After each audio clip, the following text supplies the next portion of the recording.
Hello, and welcome to Nuclear Energy Information Services Night with the Experts. Thank you for joining us. Tonight, we are welcoming our expert, Kevin Camps from Beyond Nuclear. He's going to be speaking about mobile Chernobyl and preventing the unnecessary risks in transportation and transporting nuclear waste. Tonight, in light of the toxic train disaster in East Palestine, Ohio, that began on February 3rd of this year, Kevin will provide updates on resistance to the unnecessary near-term launch of unprecedented large-scale transportation of highly radioactive wastes. Even so-called routine shipments are like mobile X-ray machines. They can't be turned off with their own impacts on public health. Kevin will provide some history on how blocking bad nuke waste dumps has blocked unnecessary shipping dangers and vice versa, both in this country and in others. Kevin Camps has served as radioactive waste specialist in Washington, D.C. since 1999, first at NIRS until 2007, and at Beyond Nuclear since. He is focused on blocking unsafe, unsound, unacceptable, high-level nuclear waste dumps, including the permanent geological repository targeted at Yucca Mountain on Western Shoshone lands in Nevada, as well as the Consolidated Interim Storage Facility at Skull Valley Goshutes Reservation in Utah. He's currently working in opposition to CISFs proposed New Mexico and Texas. So tonight, Nuclear Energy Information Services Night with the Experts works this way. What we try and do is what we call flip the script. Usually when you hear a speaker, they talk for a very long time, and then a couple people get to ask some questions at the end, and it kind of all wraps up. And what we try and do is have our expert speak to the issue for about 20 minutes or so, and then they stop, and then everyone who's participating can raise their hand or type in the chat that they want to ask a question.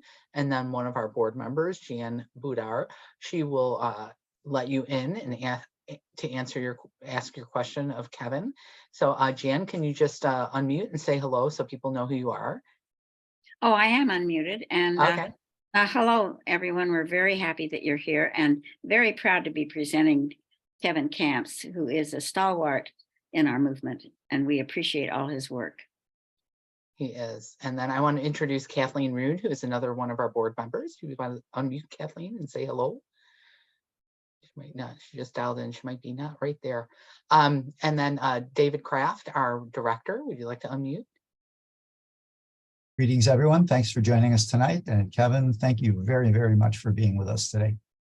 Oh, and there we have Stephanie Belinko, who is also a board member. Would you like to unmute, Stephanie, and say hello? Hello, good evening from Chicago, and interesting information regarding not wanting this stuff anywhere near you while in transport. Thank you. We have one other board member who can't make it because she has spent days in Springfield lobbying lately, and she is on a train on her way back from Springfield, Illinois to Chicago from her lobbying efforts today. So I'm Gail Snyder. I serve as board president. And with that, I would like to welcome Kevin Camps. Kevin, oh, and this is recorded, just so everyone knows it's recorded. We'll put it on YouTube. Your questions will be recorded and the replies will be recorded. So Kevin, take it away. Thank you. You know, something funny that isn't so funny is my screen just went black. So I'm not sure. We can see you. Okay. We can hear you. Yeah. Very good. I wonder why this has happened. You can still hear me?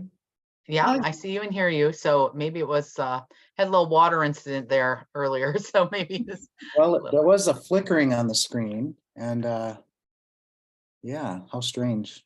It might be, but I'll just try to do what I can. I don't have my slideshow, but that'll be available later to look at the images. So I'm just going to have to do this from memory. Yeah, you can create a visual picture for us. I'm wondering if you could send your slideshow right now to David, and he might be able to put it up for you. I can't see anything, I'm afraid. So I'm not quite sure. This has never happened before, actually. So my screen just went. There was a flickering, so maybe that was a warning that something was wrong. Well, I'll just speak if you can see me. It'll be a verbal presentation. You can see the images later, and yeah, we'll just go for it. So certainly East Palestine, Ohio was a wake-up call to this country, but there have been many accidents with rail, truck, barge before, and hats off to NEARS. I mean, already Gail introduced me with one of the lines that I got from Mary Olson's sister, Lauren. These shipments of high-level waste are like mobile X-ray machines that can't be turned off even when everything goes well. And what that means is that the gamma and neutron radiation during a routine shipment are allowed to emit up to 10 millirem per hour, which is the equivalent of 1 to 2 X-rays out to a distance of 2 meters, 6.6 feet. So those are hazardous emissions, hazardous exposures. Certain people, like pregnant women, really don't need any additional exposure. It's harmful to the fetus. So, of course, there are other things to worry about with shipping high-level radioactive waste. There's the potential for breach of container and release of large amounts of hazardous radioactivity. That could happen through a severe accident, like a high-speed crash into an immovable object like a bridge abutment. It could happen due to an underwater submersion. It could happen because of an explosion, a high temperature, long duration fire. These are some of the scenarios, and those are all accidents I've described. But what about intentional attacks? Yes, these shipping containers are big, they're heavy, they're somewhat robust, but are they robust enough is the question, especially when weapons of war designed to penetrate thick tank armor could be used against them. So these are some of the concerns. And when you do check out the slideshow, what I included in there was a number of maps that are worth their weight in gold, because it shows communities that, yes, indeed, these road, rail, or waterway shipments are coming through your neck of the woods. Are you still hearing me? Yes. I want to make sure. So, for example, Fred Dilger at the State of Nevada Agency for Nuclear Projects back in 2017 did what was a yucca-bound transportation analysis using Department of Energy methodologies, computer models, and it showed very clearly where the most likely routes are. Illinois is hard hit. I include those maps in the PowerPoint. The Chicago area, Lake Michigan with barge shipments. We've known about that since the Department of Energy's final EIS on Yucca Mountain. Barge shipments from Palisades up to the Port of Muskegon, where they'd be transferred onto a train. Barge shipments from the Wisconsin reactors into the Port of Milwaukee. So those are especially concerning, because if one of those barge shipments goes down, there's enough fissile material, uranium-235, plutonium-239, that a chain reaction could take place in a submerged waste container. If infiltrating water gets in there, then that would be the neutron moderator that could cause an inadvertent chain reaction, in this case on the bottom of Lake Michigan. Emergency response would already be difficult enough, believe you me, with containers that weigh 180 tons or more, the Holtec UMAX containers that they would love to barge on Lake Michigan if they could get away with it. And then imagine deadly emissions of gamma and neutron and other stuff pouring out, because if there's a breach with water going in, there's a breach with radioactivity coming out into the drinking water supply for tens of millions of people downstream. So the reason I included unnecessary in the title of this talk was because for certain consolidated interim storage facilities are unnecessary. They automatically double transportation risks because they are supposedly interim. They're going to have to ship out of the interim sites, whether Texas or New Mexico, or this long list of federal consent-based siting, they call it, consolidated interim storage facilities that they're going to announce. They're going to begin announcing potential host sites in May or June out of the Department of Energy Office of Nuclear Energy. So we're going to have more potential dump sites that are interim. And it's unnecessary because really a growing number of groups, I think, that work on these issues realize that there should be one shipment, and groups have recognized this for a long time. There should be one shipment from where the waste is to where it's going, a safe, sound, suitable, socially acceptable, environmentally just, the list goes on, deep geologic repository for permanent disposal. And I know that you can't dispose of this stuff because it's deadly forever, but these are the dilemmas we face. And certainly consolidated interim storage is really, it's being driven by the desire of the industry to simply offload its liability onto the Department of Energy, which is the taxpayers. So that's what's really driving all this risk taking. And I heard from Fred Dilger, who was attending an industry conference shortly after East Palestine, Ohio began. And he said, this was a nuclear industry transportation conference and they didn't even blink. They were safe. This couldn't possibly happen to them. They have so much faith in their containers. I experienced a similar thing in Orlando, Florida about a month ago now. It was the U.S. Nuclear Waste Technical Review Board meeting in Orlando. It was mostly presenters from DOE and NRC. There were some native spokespeople. But it was really just an industry love fest. And the only time East Palestine was mentioned was by the top person from DOE who mentioned it in passing. There was nothing to learn from it to their issues. So same old, same old. What's kind of intensifying again now that we've stopped Yucca Mountain. I mean, congratulations, everyone. We're going to have to stay vigilant. But, you know, I was just thinking about it on May 2nd of the year 2000, we came within a single vote of losing on Yucca Mountain in the US Senate. It was a vote that sustained President Clinton's veto against interim storage at Yucca. And if that had begun, forget about it. It would have never come out of there, of course, and it would have been probably disposed there at this very unsuitable site. So that's how close it came then, but here we go again. We're fighting tooth and nail against the Texas dump, the New Mexico dump. As I mentioned, there's going to be more dumps announced, likely targeting low-income people of color communities, Native American reservations, for example. That's what they did in the 80s and 90s, and this is a revival of that program.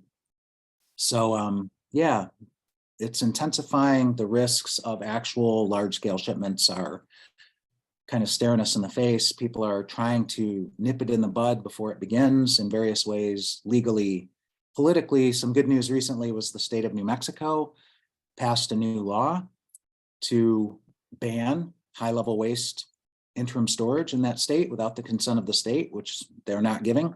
Texas has a similar law from 2021. Those laws could well be challenged. So we just have to keep on organizing, fighting at every opportunity against these crazy proposals like we have been for decades. And maybe I'll just close for now anyway, and maybe we can get into some other areas in the Q&A discussion. But, you know, remember in Germany that the protests against the high-level waste shipments was the heartbeat of the anti-nuclear movement from the mid to late 70s up until now, essentially. And just days ago, Germany finally closed its last reactor. It's a nuclear-free country, the fourth largest economy in the world on a national level, nuclear-free. And my point is that it was the protests against the waste shipments that were the heartbeat, the drumbeat of that movement for decades. And granted, that would be darn challenging to pull off in this country here, but we're doing it in different ways here. We're doing it in Congress, we're doing it in the courts, we're doing it in many different ways. So I just got my screen back. I wonder if I can perhaps try to share screen somehow. Yes, give it a try. I can see. All right. You know share. what's a little ironic about that is here it is, Chernobyl Day with the Ukrainian spelling. And We got it.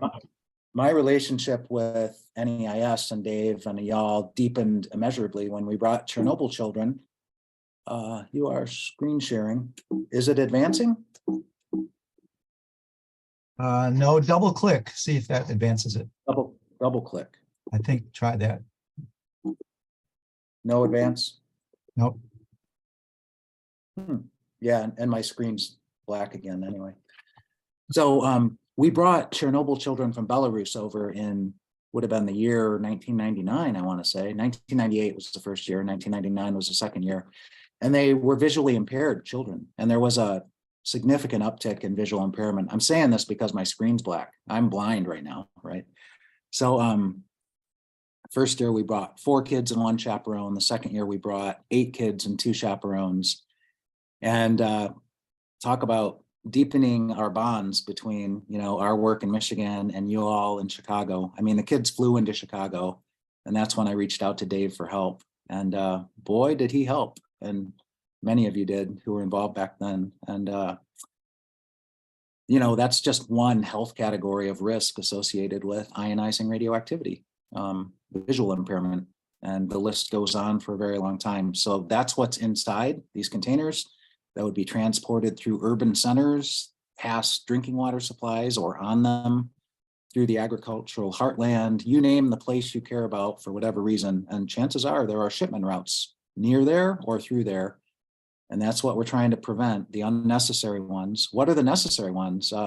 Like I said, a single shipment to a suitable repository someday, some decade, some century. But we got to get that right too. And then maybe the risk would be worth it. And the problem is the dilemma. These wastes can't stay where they're at forever. That's the problem. Rising sea levels, rising lake levels, extreme weather, the terrorist threat, the risk of rust, corrosion, failure of these containers where they're at right now. This is the dilemma that's been forced on us by this industry and its friends in government for a very long time. And we do our best to fight against it and maintain justice at the same time. So I'll stop talking and take questions.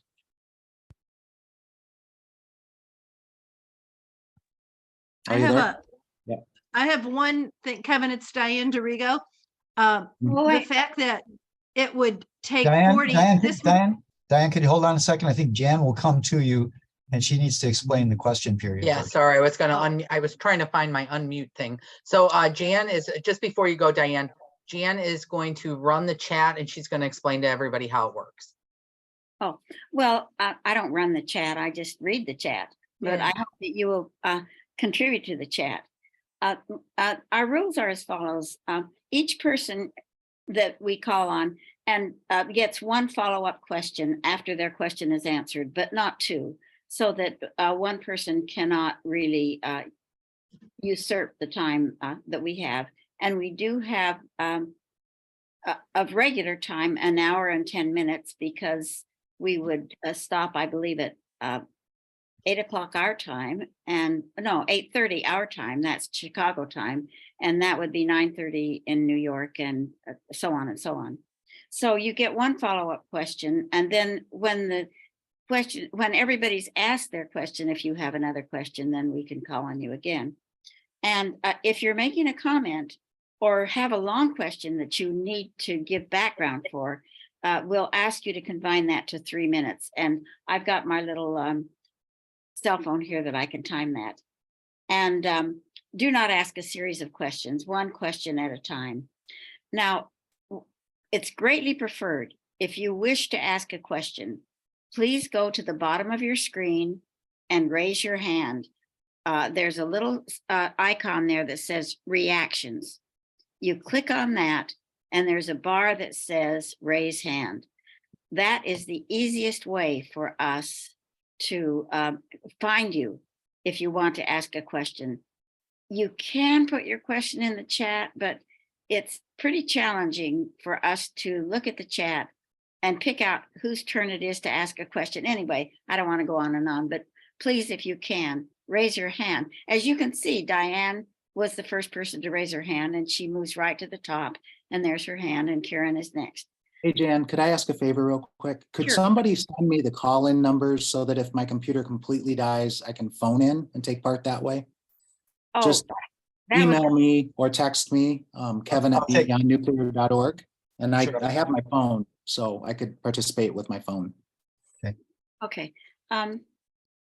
Okay, and if you do have to use the chat to ask your question, you put in the word stack, but we do ask that you don't do that. So I think that's about it.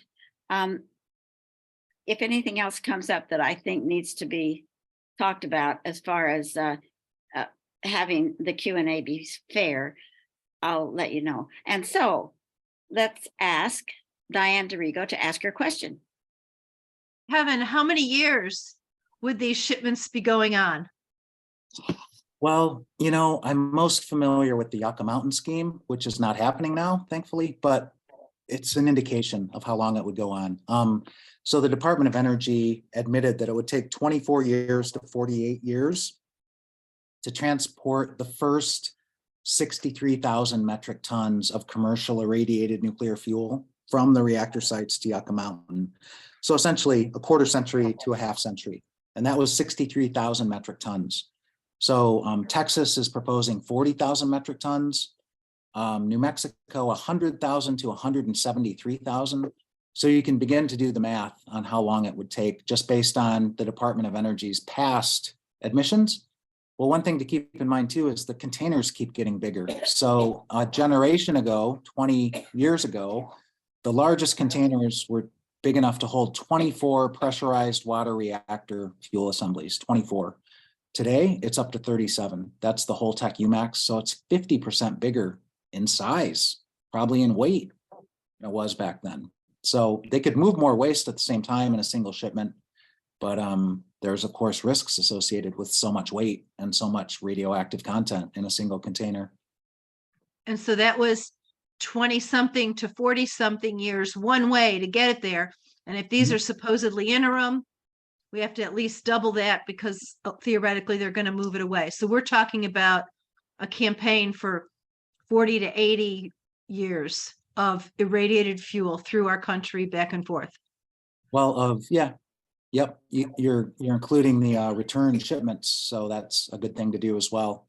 Another thing to keep in mind is that, and Bob Alvarez has pointed this out as an expert witness in our opposition to the consolidated interim storage, the burial containers at a repository would have to be a lot smaller than these giant transportation containers because of the thermal heat load. It has to be balanced in a repository. That's why the tunnels have to be so long. There has to be distance between burial containers. They're going to be smaller burial containers.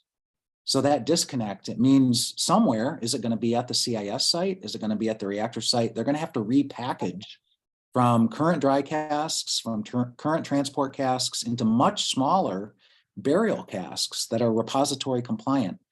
And they have no idea what the requirements are going to be, what the criteria, what the design are going to be. That's how bad the disconnects are with what they're doing and what reality requires. Wow, thanks a lot. Karen, would you please ask your question? Gotta unmute. Thank you. Well, that was alarming what you were just saying, Kevin. And I was hoping that you might also talk a little bit about transportation in Europe. I know you know a lot about that and some of the problems they had and some of the emissions they had. Thanks. Well, one of the companies involved at Interim Storage Partners in Texas, one of these proposed CIS facilities is Orano. They used to be called Arriva, and before that, Kojima. So they change their name almost as often as this concept gets its name changed, monitored retrievable storage, independent spent fuel storage installation, away from reactor storage. Now it's centralized or consolidated interim storage. And it serves their purpose to confuse the public as to what they're talking about. Oh, it's this new thing. It's better than before. So in France, they had a scandal of externally contaminated shipments to La Hague, the reprocessing center. It was in the 1990s. It went on for years before it was exposed by activists and journalists like Michael Schneider with WISE Paris at the time, World Information Service on Energy. And it involved 25% to 33% of the shipments inbound to La Hague, which was hundreds of shipments. And the average exceedance of regulatory dose limits was 500-fold. And one shipment was 3,300 times permissible levels of gamma and neutron radiation being emitted. So I mentioned earlier that mobile X-ray machine that can't be turned off in the US, that's 1 to 2 chest X-rays per hour at a distance of 6.6 feet. So imagine multiplying by 500 or 3,300. That's the danger of externally contaminated shipments. And this French company was covering it up for years until they got busted. And so these are the kind of companies we're dealing with. Holtec with its quality assurance scandals that whistleblowers like Oscar Shirani of Chicago, may he rest in peace, and Dr. Ross Landsman of Chicago, NRC retired, have tried to expose for, the past 20 plus years. These Shirani's summary of the Holtec container is he was suspicious of its structural integrity at 0 miles per hour, sitting still in dry cast storage on site, let alone going 60 miles per hour down the rails. Thank you. Okay, Pat Bulla, you are next. Thanks. Did I understand you right? You were talking about something north of Muskegon. Did I understand that right? Could you elaborate on that a little bit? I was talking about barge shipments on Lake Michigan that we've known about since February of 2002, because the Department of Energy included them in its Yucca Mountain plan. And so Holtec, that now owns Palisades, has doubled down on this option. They're also doing so at Indian Point, New York. They want to barge down the Hudson past Manhattan, high level waste, into a port in New Jersey, I believe. So in the case of Michigan, Palisades, it would be barge shipments from Palisades north to the Port of Muskegon, where they then offload the waste onto trains, ship it south and then west out of Michigan. On the Wisconsin side, it's Kewaunee, 1 reactor, Point Beach, 2 reactors, barging into the port of Milwaukee, and then onto trains for the westward journey. I have a cousin that lives in North Muskegon, and I want to see if I can get her involved in trying to fight it. But I don't know if there's any possibility.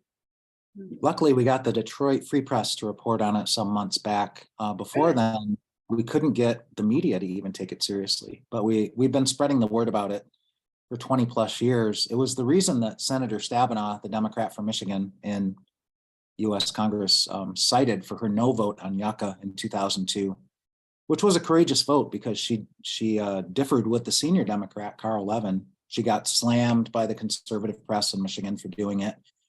But she's gone on to lead the bipartisan caucus that's fighting the Canadian nuclear waste dump proposals on the Lake Huron shoreline. So the work we put into getting Stabenow to vote the right way on Yucca, and that was the reason she cited, was the barge shipments, I think has really paid dividends for 20 plus years now. Okay, Kay Schrader, would you please unmute and ask your question? And if possible, we'd like to see you. Kay Schrader? Oh, Yes, I'm here. Hang on. Okay, hey. Hi. Thanks so much, Kevin. Super job. Really good information.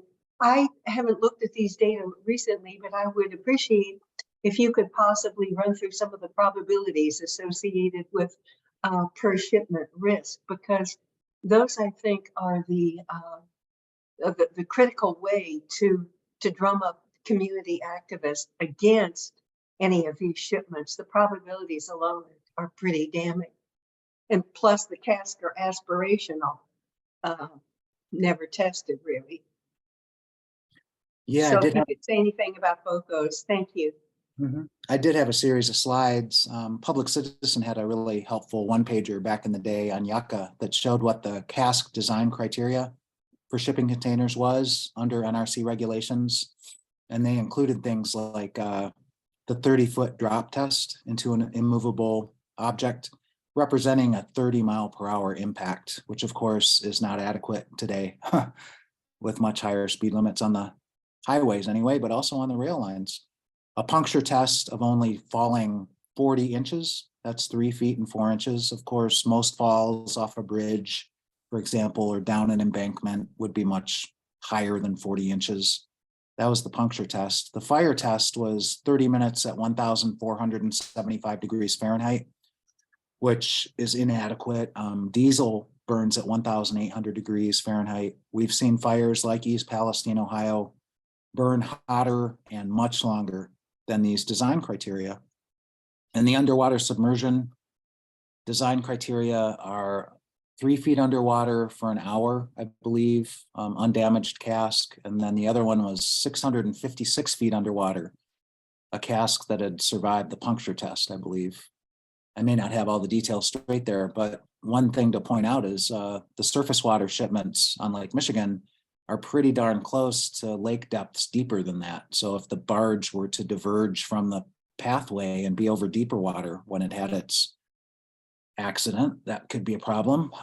And like you said, these containers are not physically tested. At best, computer models are used or scale models are used. There's never been full-scale physical testing, certainly not to destruction. And there's a lot of questions unanswered. And what I picked up in Orlando at this Nuclear Waste Technical Review Board meeting is that certainly DOE, but also NRC, hopefully not the Technical Review Board itself, regard the full-scale physical testing as a public relations exercise. And they have done that in the past. They did it at Sandia in the 1970s.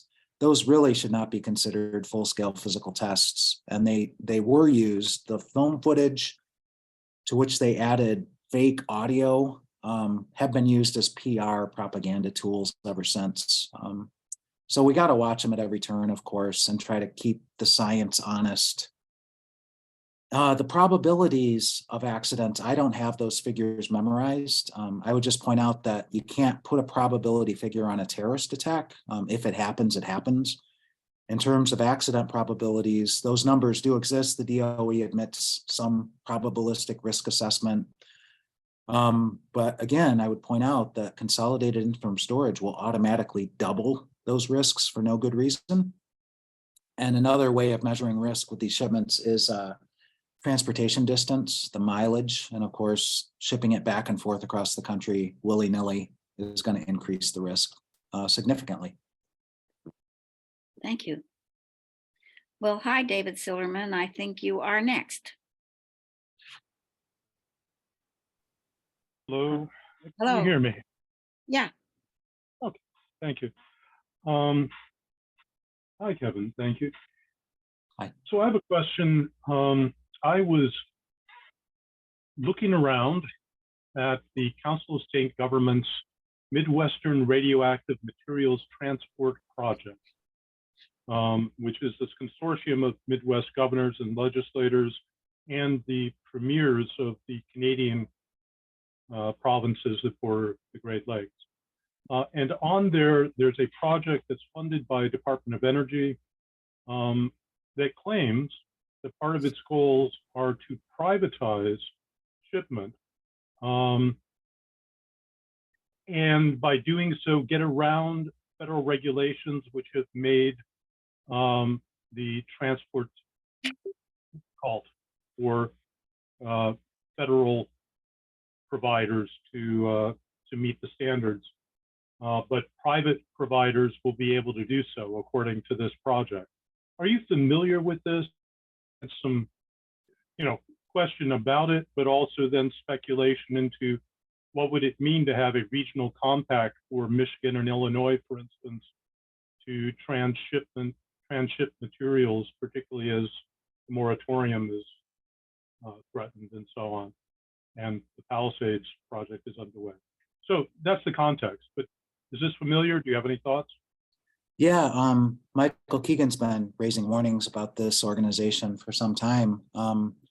There's a big meeting of not only that Midwest compact you just described, but similar ones from all regions of the country. It's happening in late May. I've got my calendar here. The dates are May 22nd to 25th in St. Louis. It's called the annual meeting of the National Transportation Stakeholders Forum.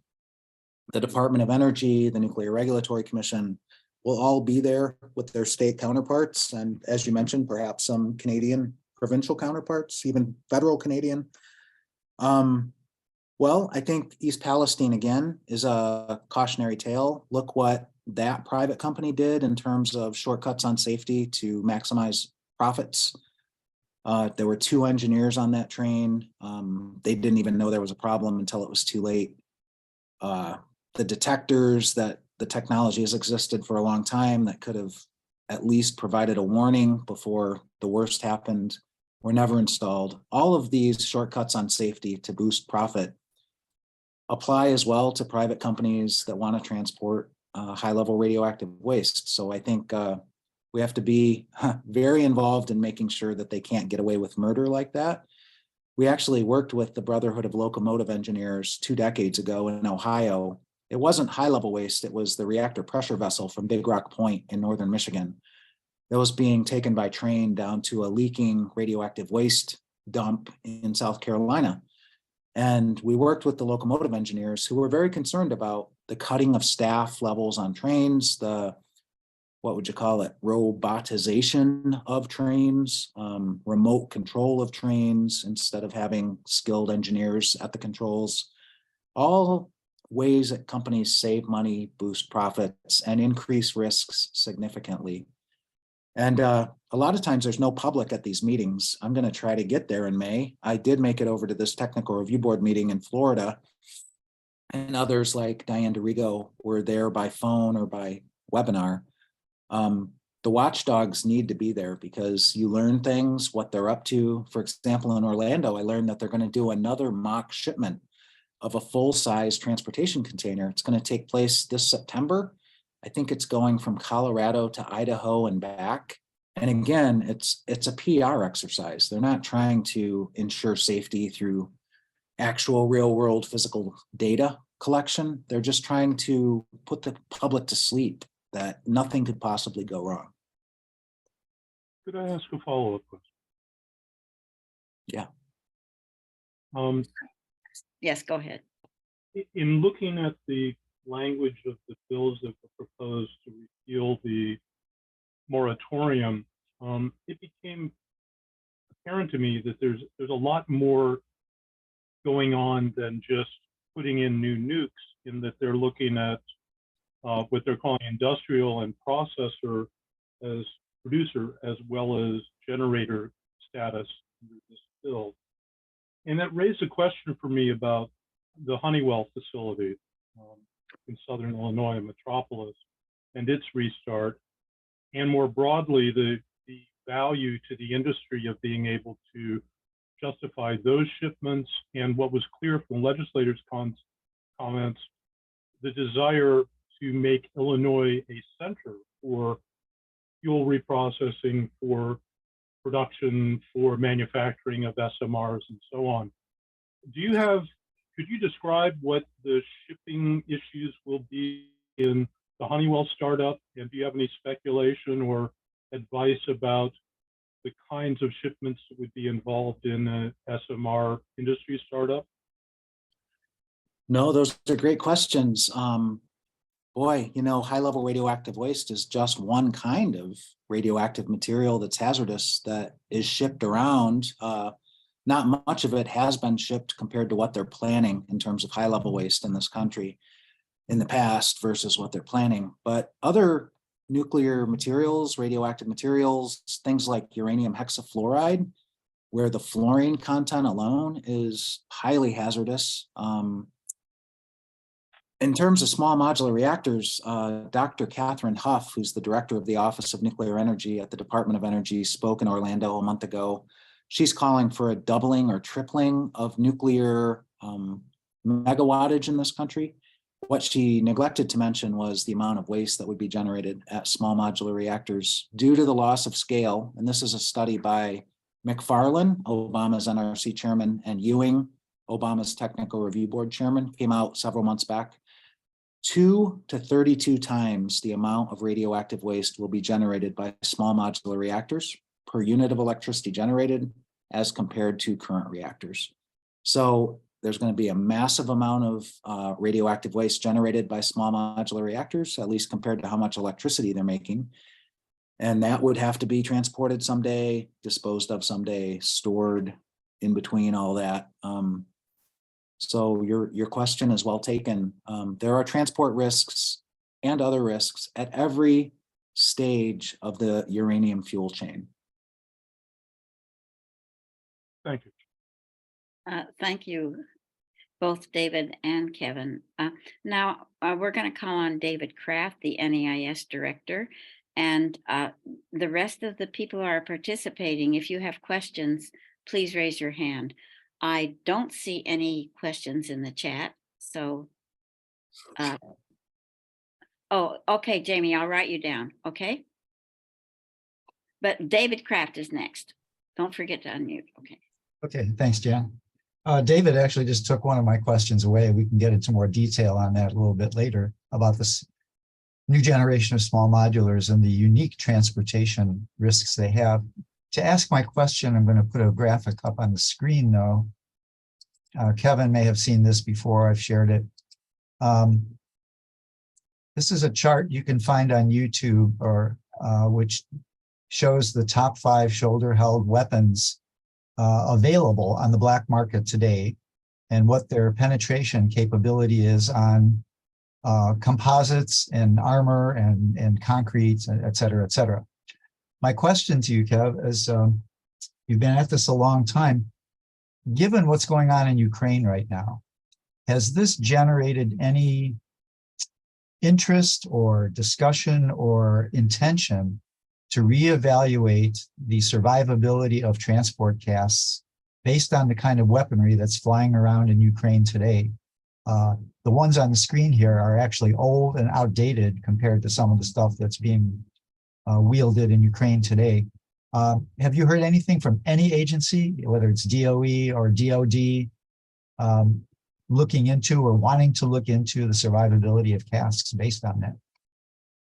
No, no, I haven't. And, we're working on this full time essentially, and other issues involving resisting nuclear full time. It's a lot of full time, but I've not heard anything along those lines. I mean, the state of Nevada has taken the terrorist threat, or the domestic terrorist threat, the foreign terrorist threat to these shipments seriously for decades. And they've done primary research, they've done a public service to the nation by raising these questions in a responsible way. But at the federal level, there's just silence. The silence is deafening. I mean, I wrote to the Transportation Secretary, Pete Buttigieg, in February of 2022, I believe it was. I simply quoted to him his own words at his confirmation hearing that he shared Nevada's concerns about high-level radioactive waste transportation, not just in Nevada, but all along the route. It's almost a verbatim quote. Secretary Buttigieg has never written back. No one from the Transportation Department has written back. A part of the letter was about security, not just about safety. And you're right about Ukraine. There's a lot of weaponry flowing in all directions from a lot of different sources. Who knows where it's all going? But it's not the first time. I remember in Syria in 2014, a Western-backed rebel force, its base was overrun by ISIS, and something like 400 to 500 anti-tank weapons, sophisticated, state-of-the-art ones, were taken by ISIS that day. And I don't know, I'm not able to follow things that closely. Have they ever been tracked down? Has one of them ever been tracked down? It was 400 to 500 of these sophisticated anti-tank armor-piercing weapons.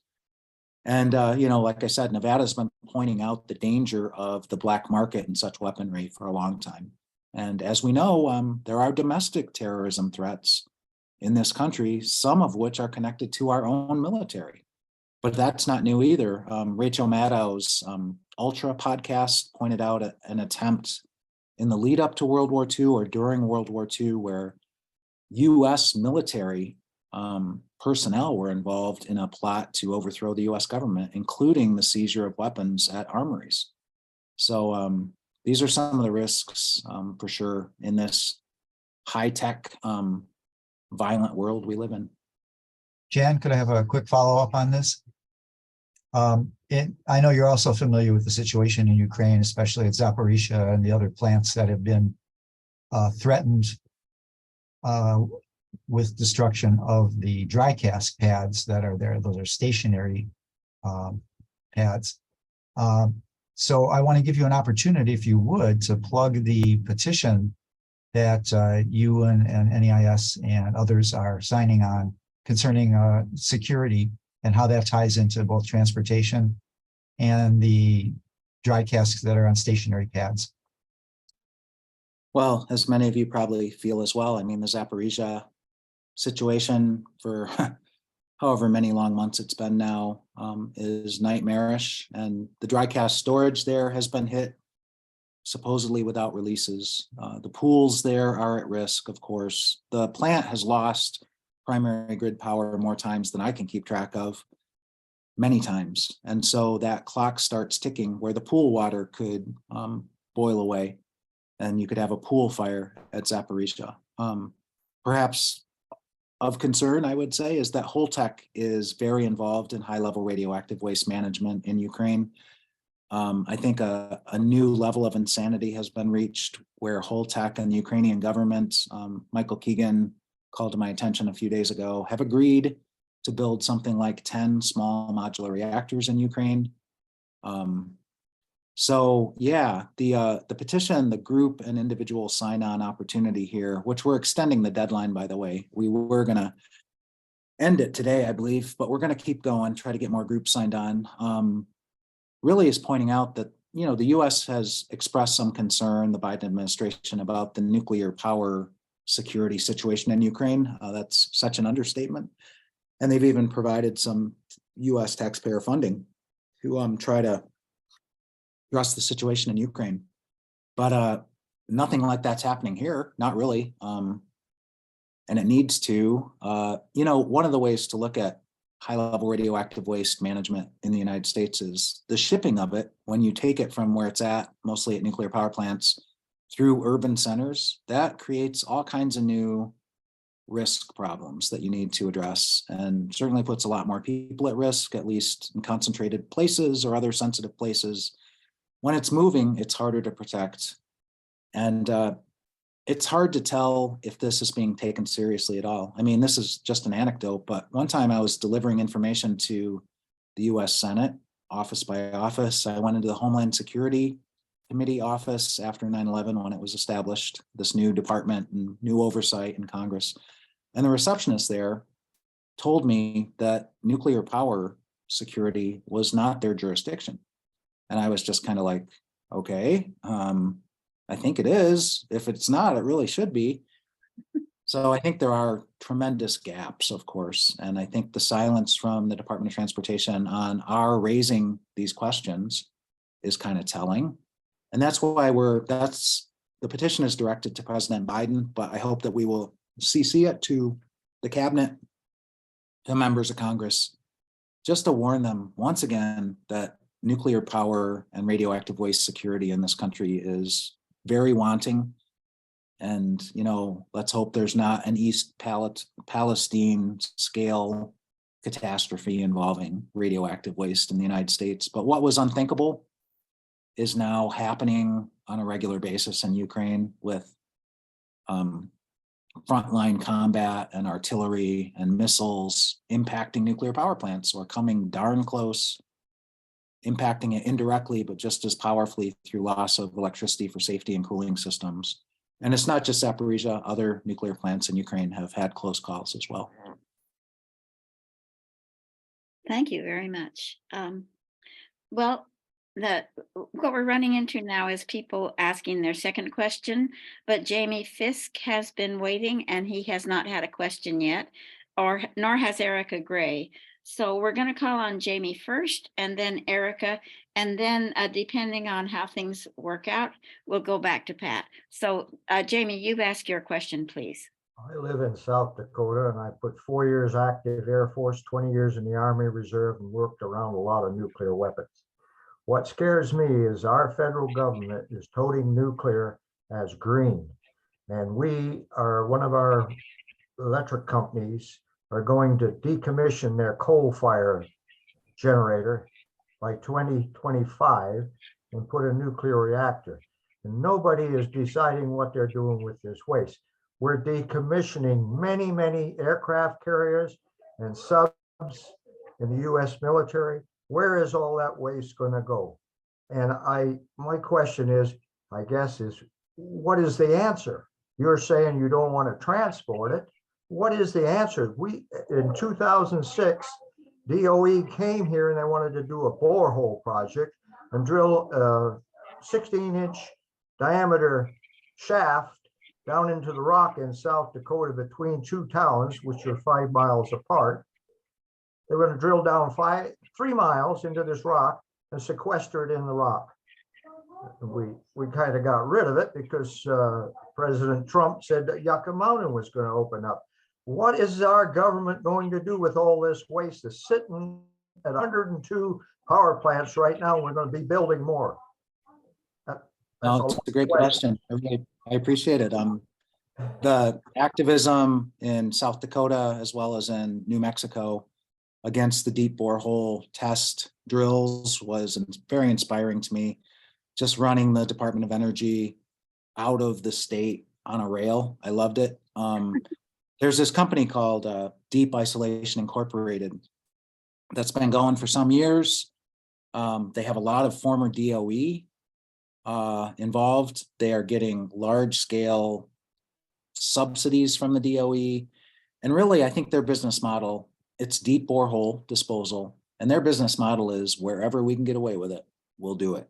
And that means at the reactor sites or at the storage sites, including the Consolidated Interim Storage Facilities. In fact, they did one of these test drills. It was not involving radioactive waste, but a container into a deep borehole in Texas. And it was kind of a thinly veiled, hey, there's these CIS facilities in the area. Well, guess what? We just did a test drill in the area. So we've really got to watch out for Deep Isolation Incorporated. I think to answer your question, what's the alternative to all of this, all these bad ideas coming from the other side? Stop making it. We need to abolish nuclear power. We need to phase out the old reactors. We need to block the new build that's proposed. For the waste that exists, we have 90,000 plus metric tons of commercial spent nuclear fuel in the United States. We have another 15,000 metric tons of Department of Energy jurisdiction, highly radioactive wastes from the weapons complex, including the nuclear Navy. There's also research reactor fuel that falls under the Department of Energy jurisdiction. So even right there, that math, 105,000 metric tons. There's a position endorsed by over 200 groups in all 50 states, many of which are represented on this Zoom, called hardened on-site storage that we've had since April of 2002. And that means improve the dry cask storage where the waste is at right now to make it more safe, more secure. That has really not happened despite our best efforts for more than 2 decades now. And then finally, just to wrap this up, I put out a couple of years ago now what I called stringent criteria for deep geologic repositories.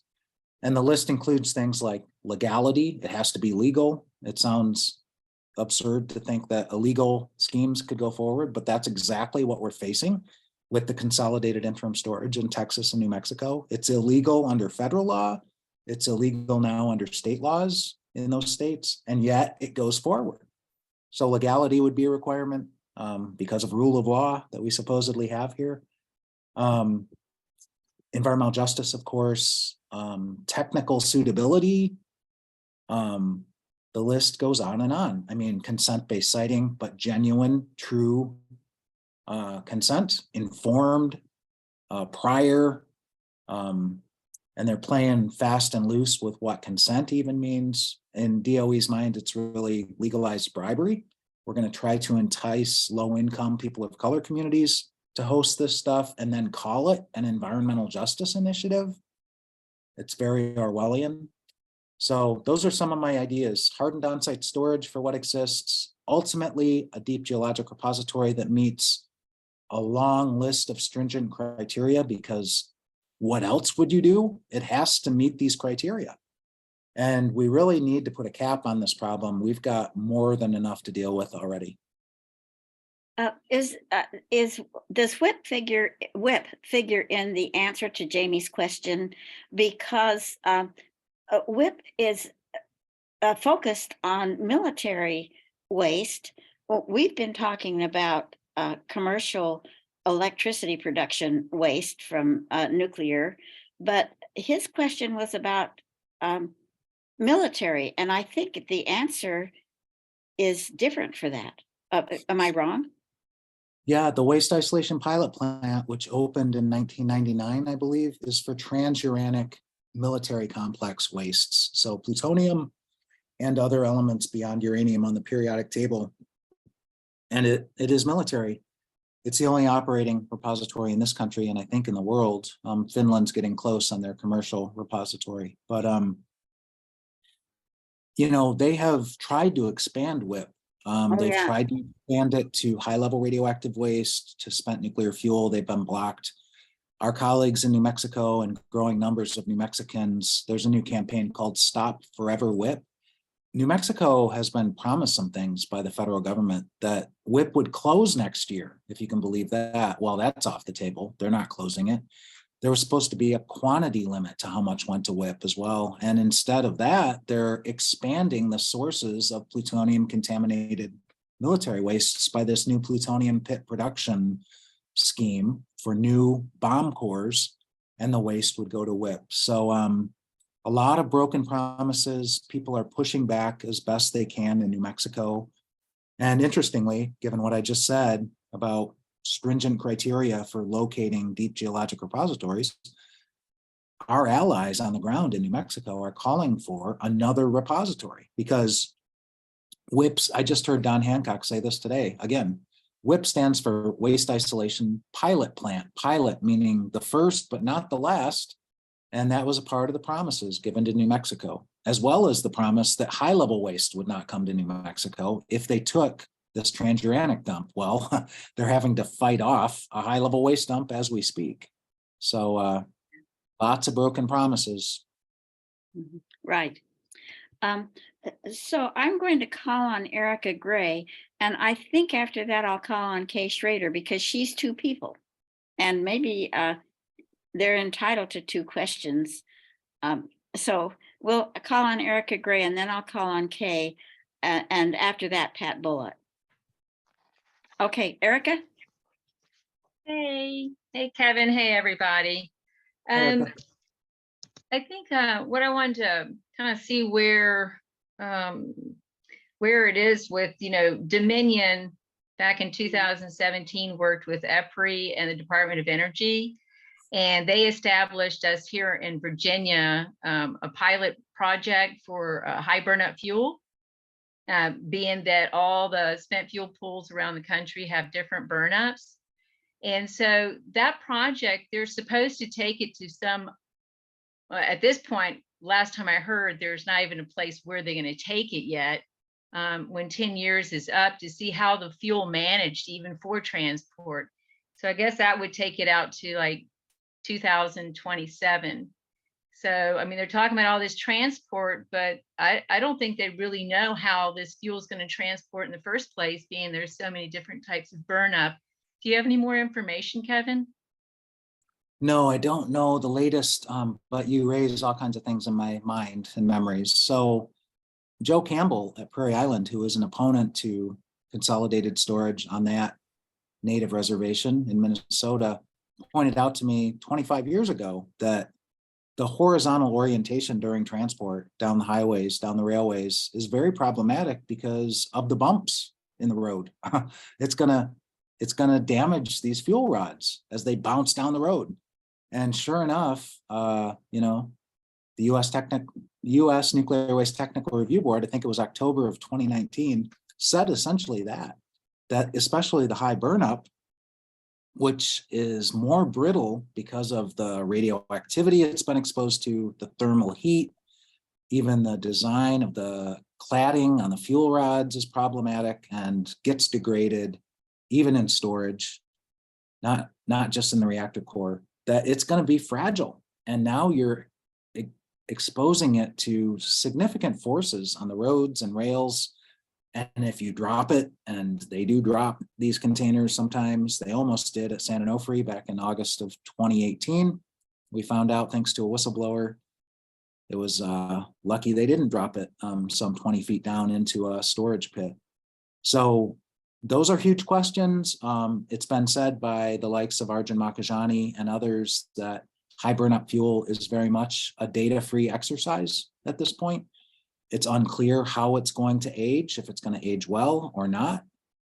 And one of the dates that Michael Keegan has emphasized is the U.S. Nuclear Waste Technical Review Board pointed out that even the thermal content of the high burnup fuel means that some of it will not be able to move in transport until the year 2100, which means, I mean, do the math, 75 more years of on-site storage, even if they opened a dump tomorrow, because it's too thermally hot to move. It's got to cool that long before it's able to be moved. So a lot of unanswered questions with huge safety stakes. Yeah. Thank Wow. you. Thank you. I wanted to point out that David Kraft put in the chat the link to the security sign-on letter that he and Kevin have been discussing. The letter to, I'm assuming you're talking about the letter to President Biden. And so please either save the chat or ask for it. You can ask for it at neis@neis.org. That is David Kraft's email. And mine is Jan Budar. You can see my name on the screen, janbudar1@gmail.com. I'll be glad to send you the link to that security sign-on letter, or David would send it to you also. If you don't, but you can also get it from the chat, obviously. So I just wanted to point that out. And he also put in a link to that picture of the tank penetrating whatever, shoulder held, whatever they are. So you can access that if you want to too. Okay, where are we here now? I wanted to call on, Pat, I hope you'll forgive me. I'm calling on Kay Schrader again because they are two people, and so I'm entitling them to two questions. Go ahead, Kay. Let me ask that you go ahead and take Pat.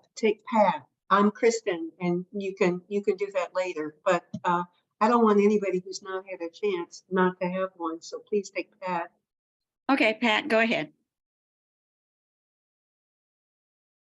Got to unmute. Oh, very good. Kevin, do you have a reference for information about the small modular reactors, how much they are generating? You said something, I think you said from 2 to 32 times. Could you say that again? And do you have a reference for that?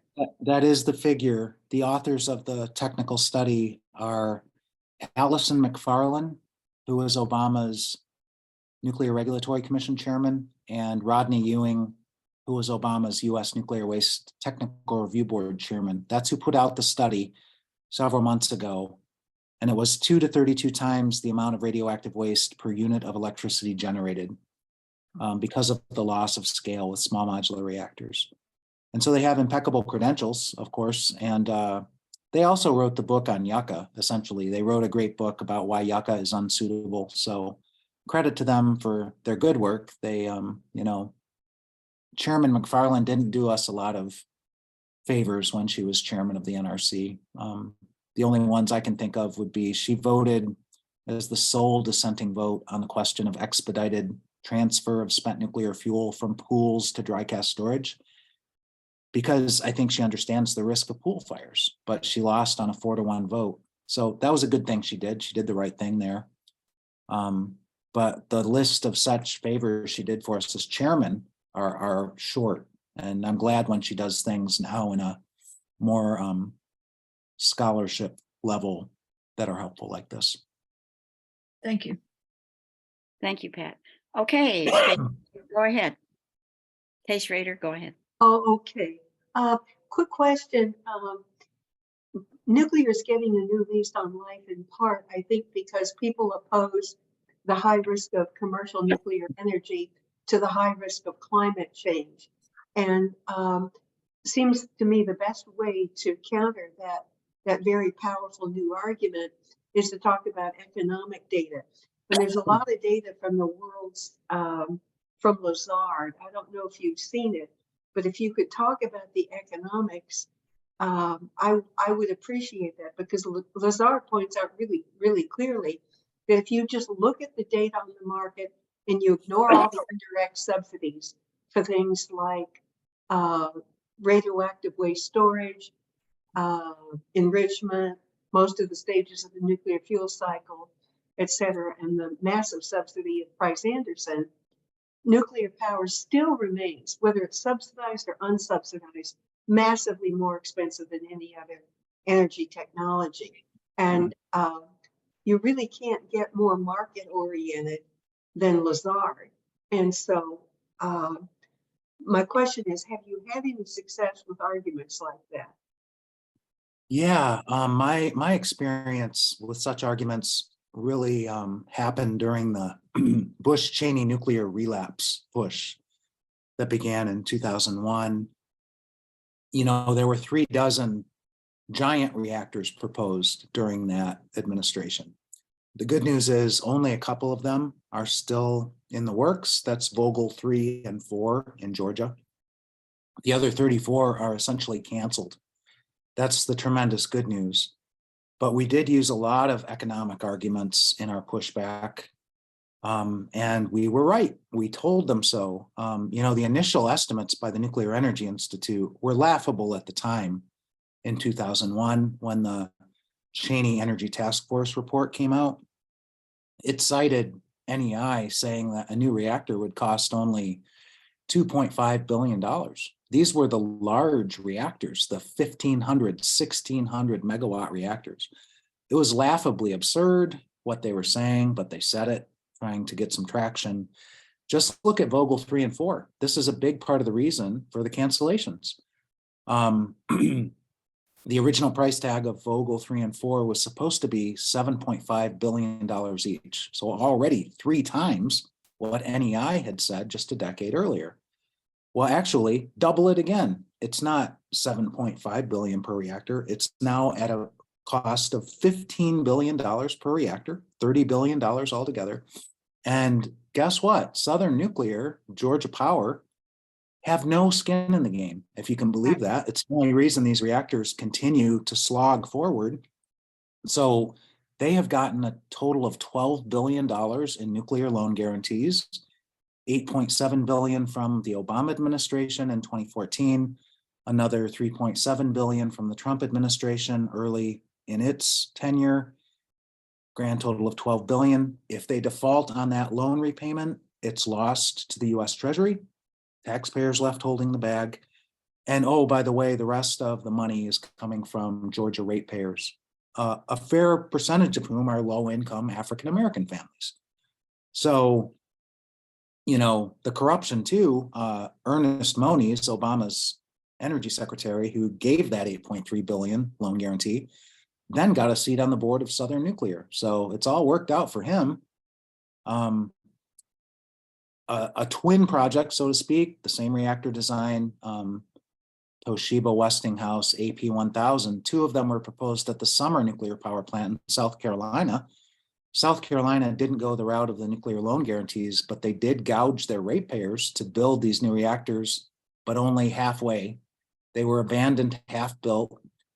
The whole project went bankrupt. There are executives of certain nuclear utilities who are seeing prison time for SEC crimes in South Carolina. But the ratepayers of South Carolina, that's how they financed and paid for the construction that they did get done. They'll never generate electricity. A loss of $11 billion to the ratepayers of South Carolina, an even greater percentage of whom are low income and or African-American families.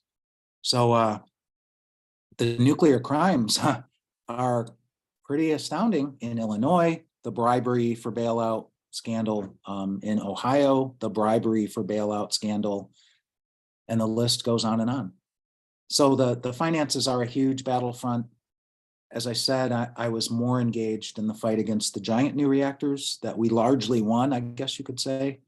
But now here we go again with the small modular reactors. It's like throwing spaghetti against the wall. They didn't get away with the giant ones. So now they're going to go to the other extreme. They're going to lose all economy of scale and call it good. So who knows how much money is going to be wasted on this insanity. Yeah. We have a participant, Martin, from Images News. Martin, you could unmute yourself and ask your question, and perhaps you'd explain to us what Images News is. Martin?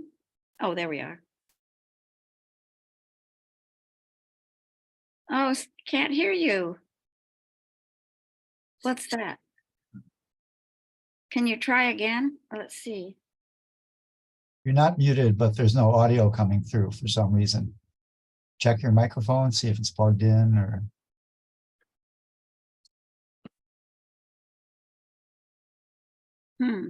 Try saying a few things, see if we can hear you. No, you're Yeah, talking.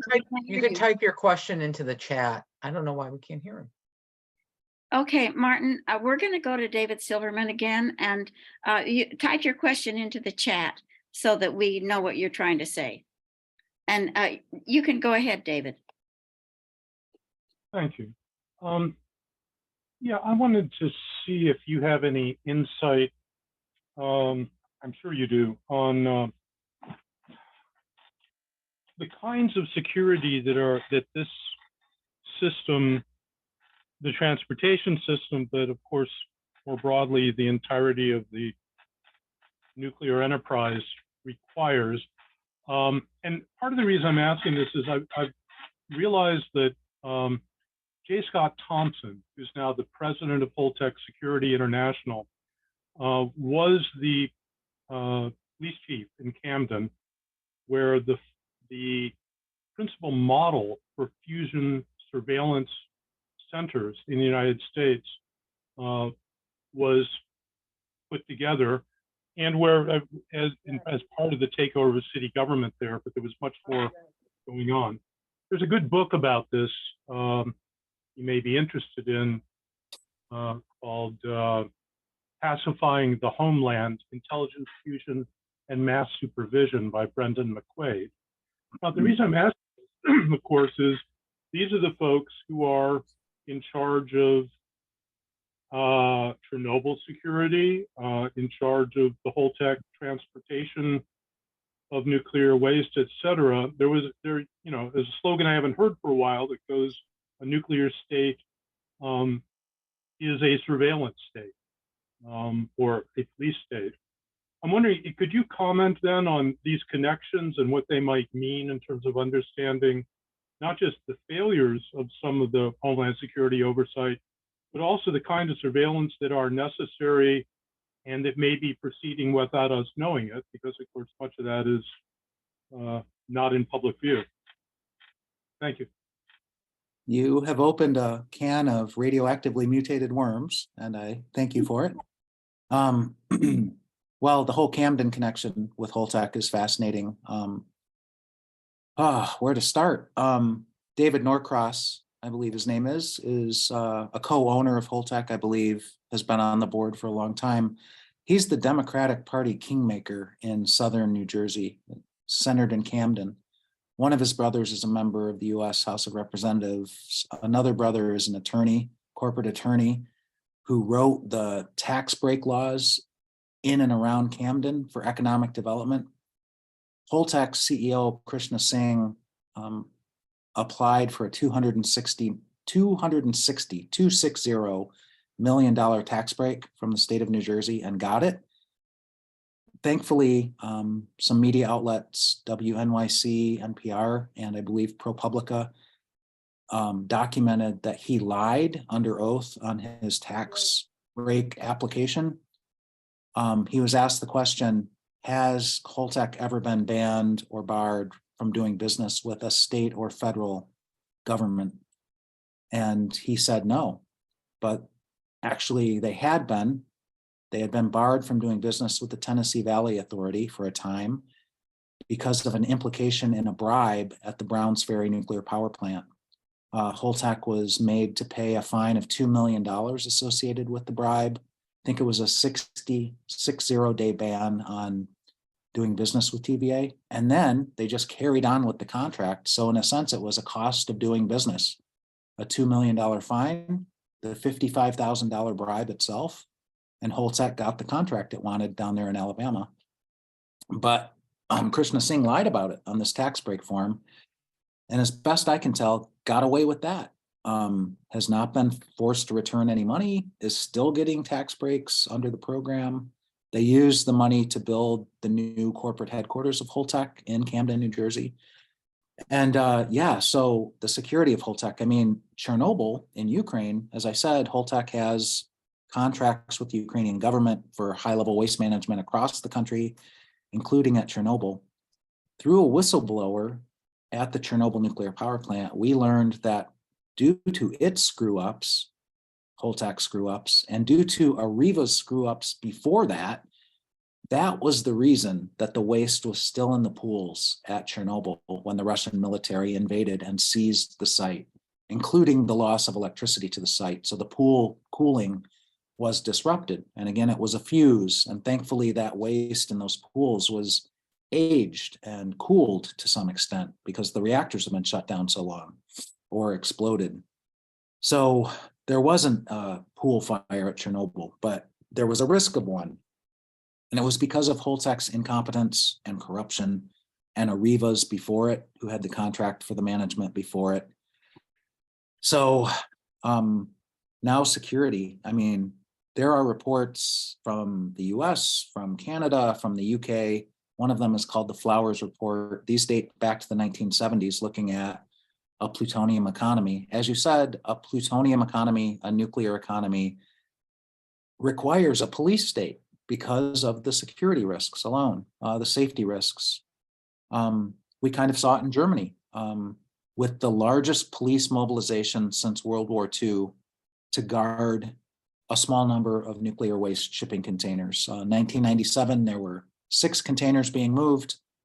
I think there were 15,000 protesters along the routes. There were 10,000 police.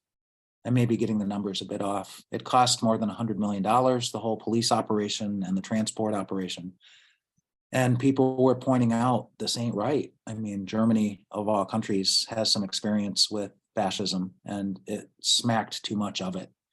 So you're onto something there. And it's frightening to trust Holtec with these kind of responsibilities. And could I ask a follow-up? Yeah, go ahead. Thank you. Since you mentioned, or I think it was you mentioned, former Secretary Moniz, I'm curious about the role that he, and for that matter, other DOE leadership are playing.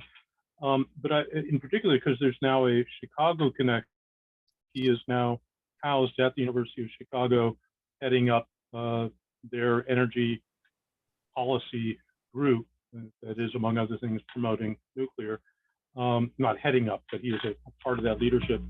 And some information I came across that I don't fully understand about his role at MIT when he was there with the chancellor there in engineering and then using Koch family money in ways that resulted in MIT not disinvesting from fossil fuels, but instead partnering with Russia on fracking in Siberia and other projects, among many other projects, in addition to the nuclear promotion. And this, this raises this whole question of the revolving door between government and corporations and the ways in which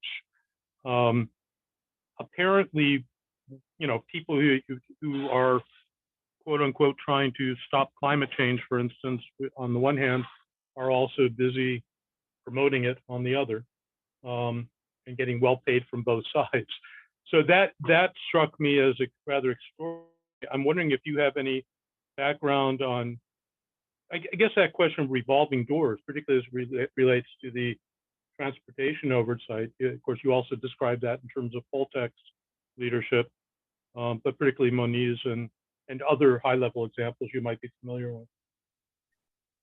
I'm not familiar with what you just described about Moniz, but something that does come to mind, thanks to Alfred Meyer, who is affiliated with the Physicians for Social Responsibility, is a statement, a report, a white paper that Moniz put out in 2017. So he's now on the Southern Nuclear Board of Directors. He's no longer Energy Secretary, where he just came right out and said, the reason that we need to subsidize nuclear power in the United States is because it is so essential to the maintenance of our nuclear weapons arsenal. And what was so remarkable about Moniz saying that was, of course, the powers that be in the nuclear establishment since the Manhattan Project, really, but certainly since Atoms for Peace in 1953, had said the exact opposite. They had said there is no connection whatsoever between nuclear power, which is Atoms for Peace, and nuclear weapons. They're just not connected. Of course, it was never true. They were very connected in all kinds of ways. They were very connected deeply. But here's Moniz coming right out and saying it, maybe because it was a desperate moment of need by the nuclear power industry for huge bailouts, which they've been getting. I should have said this when Kristen Frechette asked the question, I believe, or Schrader, I'm sorry, about the economics. If you look at the NIRS, Nuclear Information and Resource Service analysis of the Inflation Reduction Act that just passed Congress in recent months, it's mind-blowing how much money the nuclear power industry is set to get under that law. I'm talking not tens of billions of dollars, but hundreds of billions of dollars. And so, you know, here we go again, the latest massive subsidization of this already heavily subsidized industry. And most people don't even know about it.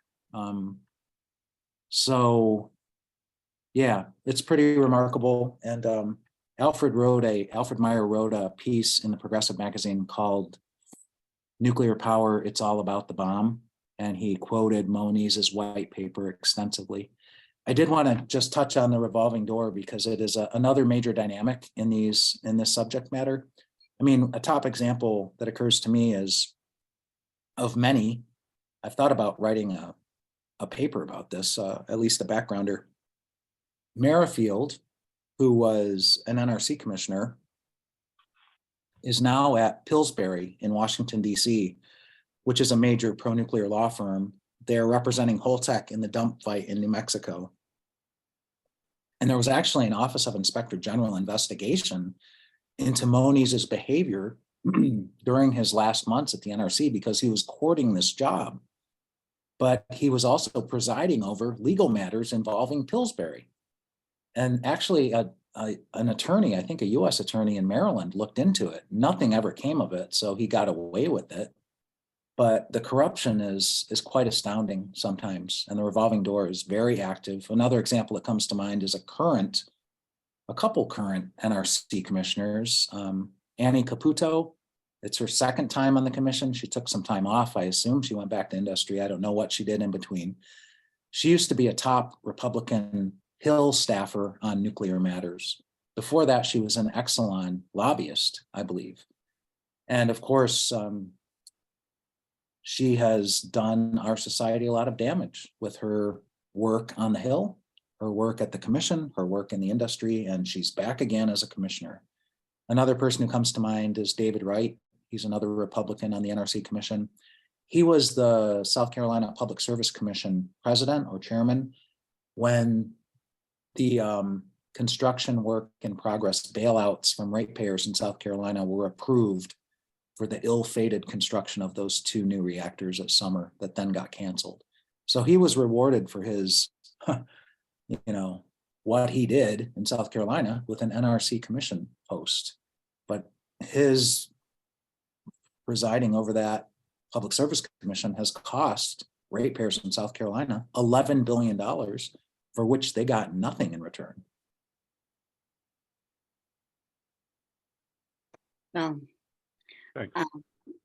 I have a huge question about SNC-Lavalin in Canada, and Holtec was associated with them. They had a huge scandal, an enormous scandal, where Canada tried to sue them for corruption in Libya. Was it Libya or another country that starts with L? Okay, it was Libya, and they could not. They could not enforce this lawsuit. Then Holtec came out of SNC-Lavalin, and they are both paragons of corruption.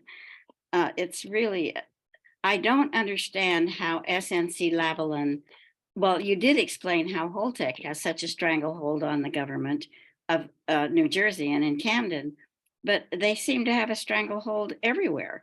And I just don't get it. Why is it that these companies can direct Canada, the whole government, about what they're going to do with their nuclear problems? Okay, I shouldn't be taking time like this. I did want to go back to Martin from Images News. He did put his question in the chat, and it's about what is the risk of someone hijacking a shipment of nuclear waste, and what good would it do somebody to hijack a shipment of nuclear waste? I sort of added something to Martin's question, but as I understand it, that's what he wanted to ask. Okay, thanks. I mean, the risk does exist. I mean, there's more likely risks, I think. Depends on what the hijackers or the attackers or the terrorists want to achieve. Sometimes these scenarios are put out there by the industry itself or the government agencies as sort of a red herring, where it just seems so out there. And it, why would, if you wanted to cause a dirty bomb incident, why would you hijack the shipment? I suppose if you really wanted to get it somewhere in particular and you wanted to control its movement, maybe you would try to hijack it. But as Bob Halstead at the Nevada Agency for Nuclear Projects has pointed out for a long time, why not just set up shop in a place like Chicago, in a hotel high up, let's say, with an anti-tank weapon, and wait for the federal government of the United States, or as someone asked earlier, the private industry, to bring it to you? Why go out of your way? Why exert that effort when once these large scale shipments start, they will be regular. They will be several per week. They will go through very identifiable places like south of Chicago, major rail hubs in the country, Kansas City, Missouri.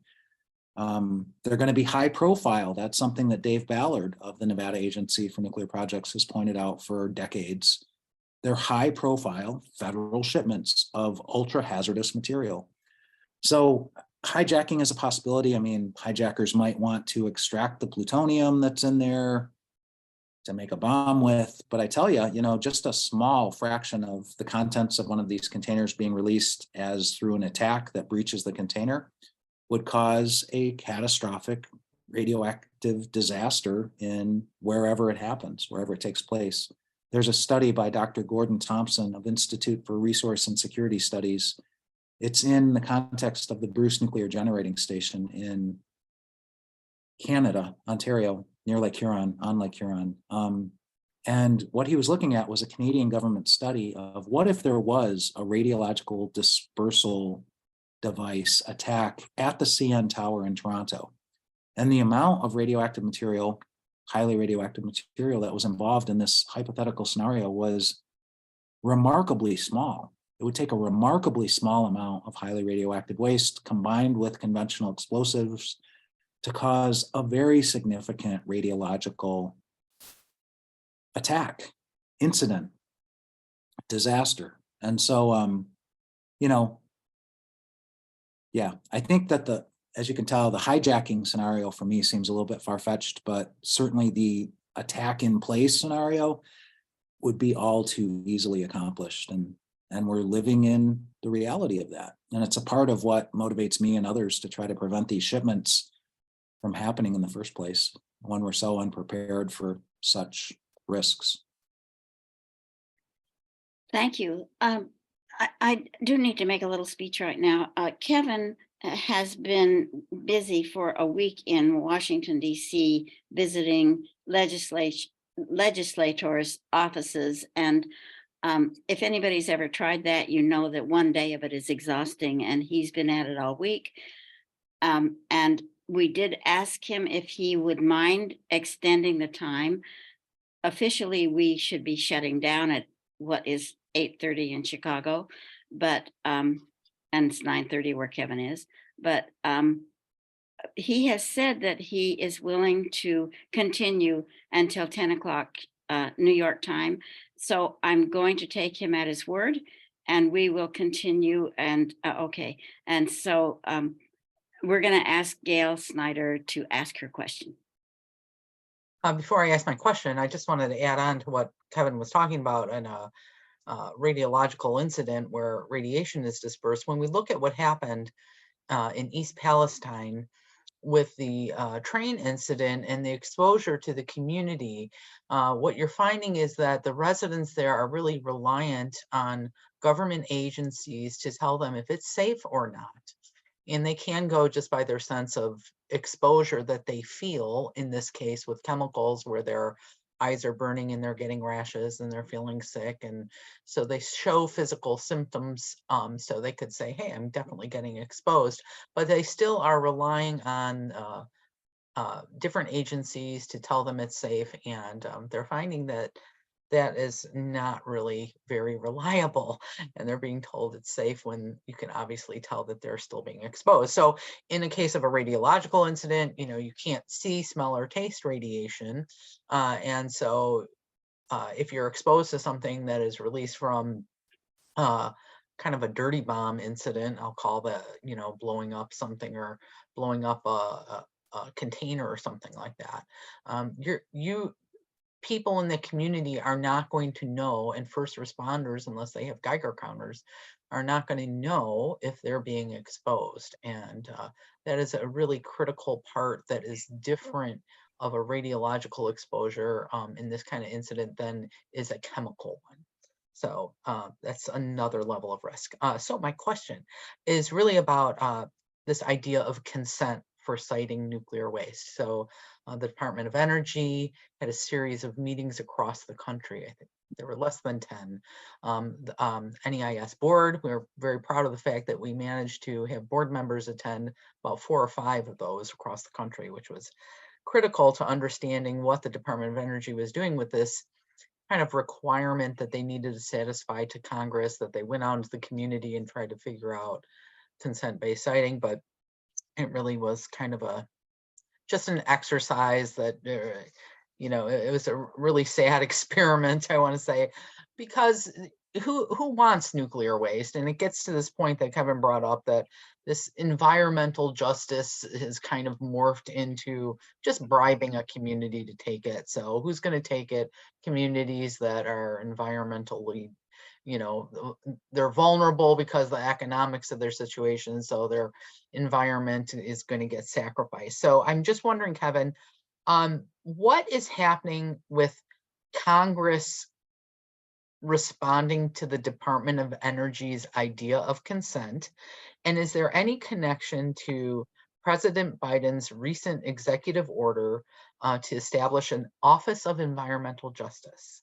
And what, is there, this is just starting, but, I'm very concerned that there's going to be this, we have an Office of Environmental Justice. So environmental justice is saying the communities that want to take these resources we're offering them, that's acceptable as an environmental justice thing. Are they going to kind of whitewash this idea of, bribing communities to get environmental justice?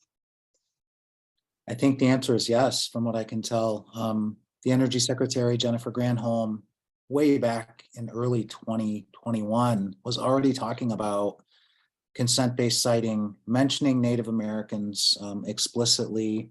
They've continued to do that at the DOE Office of Nuclear Energy, explicitly mention Native American reservations. I had a meeting with the director of the office a year ago during DC Days last year, Dr. Huff, and when I brought up the environmental injustice of, again, yet another time targeting Native communities for this waste, she scolded me. She said, Kevin, you should not stereotype Native Americans. And what she meant was, there are Native Americans who are interested in this money that's being offered, and by implication would be interested to host the waste because that's what DOE is requiring. And what I find really ironic, more than ironic, it's Orwellian, that the Department of Energy in its consent-based siting for federal Consolidated Interim Storage Facilities program, initiative, restart of this 1980s program, they have explicitly talked about the Biden Environmental Justice 40 initiative as an opportunity to further advance EJ by bringing it into the nuclear realm. So, okay, we're talking about high level waste here and so-called temporary storage, but if these communities are also interested in other nuclear facilities, they often cloak it as clean energy facilities, but they are the Office of Nuclear Energy, then why would we deny them that? So they're talking about probably small modular reactors in today's context, or you name the nuclear facility. It is going on. It's happening as we speak. And I did want to just, it occurred to me, as you can tell, I'm kind of thinking out loud here. But that hijack scenario, the security question earlier, I mean, a nuclear explosion is a large scale explosion. So if that's what you're about, and you want nuclear explosive material, fission explosions like a plutonium bomb, you might hijack either plutonium or high level waste that has plutonium in it to accomplish your purpose. But as I described, a dirty bomb is pretty powerful too. And in fact, Mary Olson, who was on here at least earlier, she came up with the phrase dirty bombs on wheels, another phrase we use for these shipments. Another one is floating Fukushimas. Of course, there's mobile Chernobyl. We even talked about 3 Mile Island mobile meltdown, because there were so many incidents involving the melted fuel from 3 Mile Island as it was shipped from Pennsylvania to Idaho.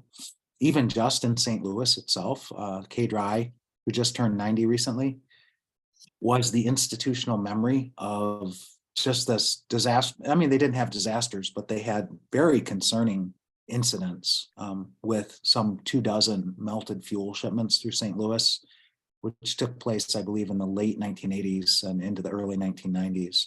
So on the 25th anniversary of 3 Mile Island, we wrote up an article about it and documented what those incidents were.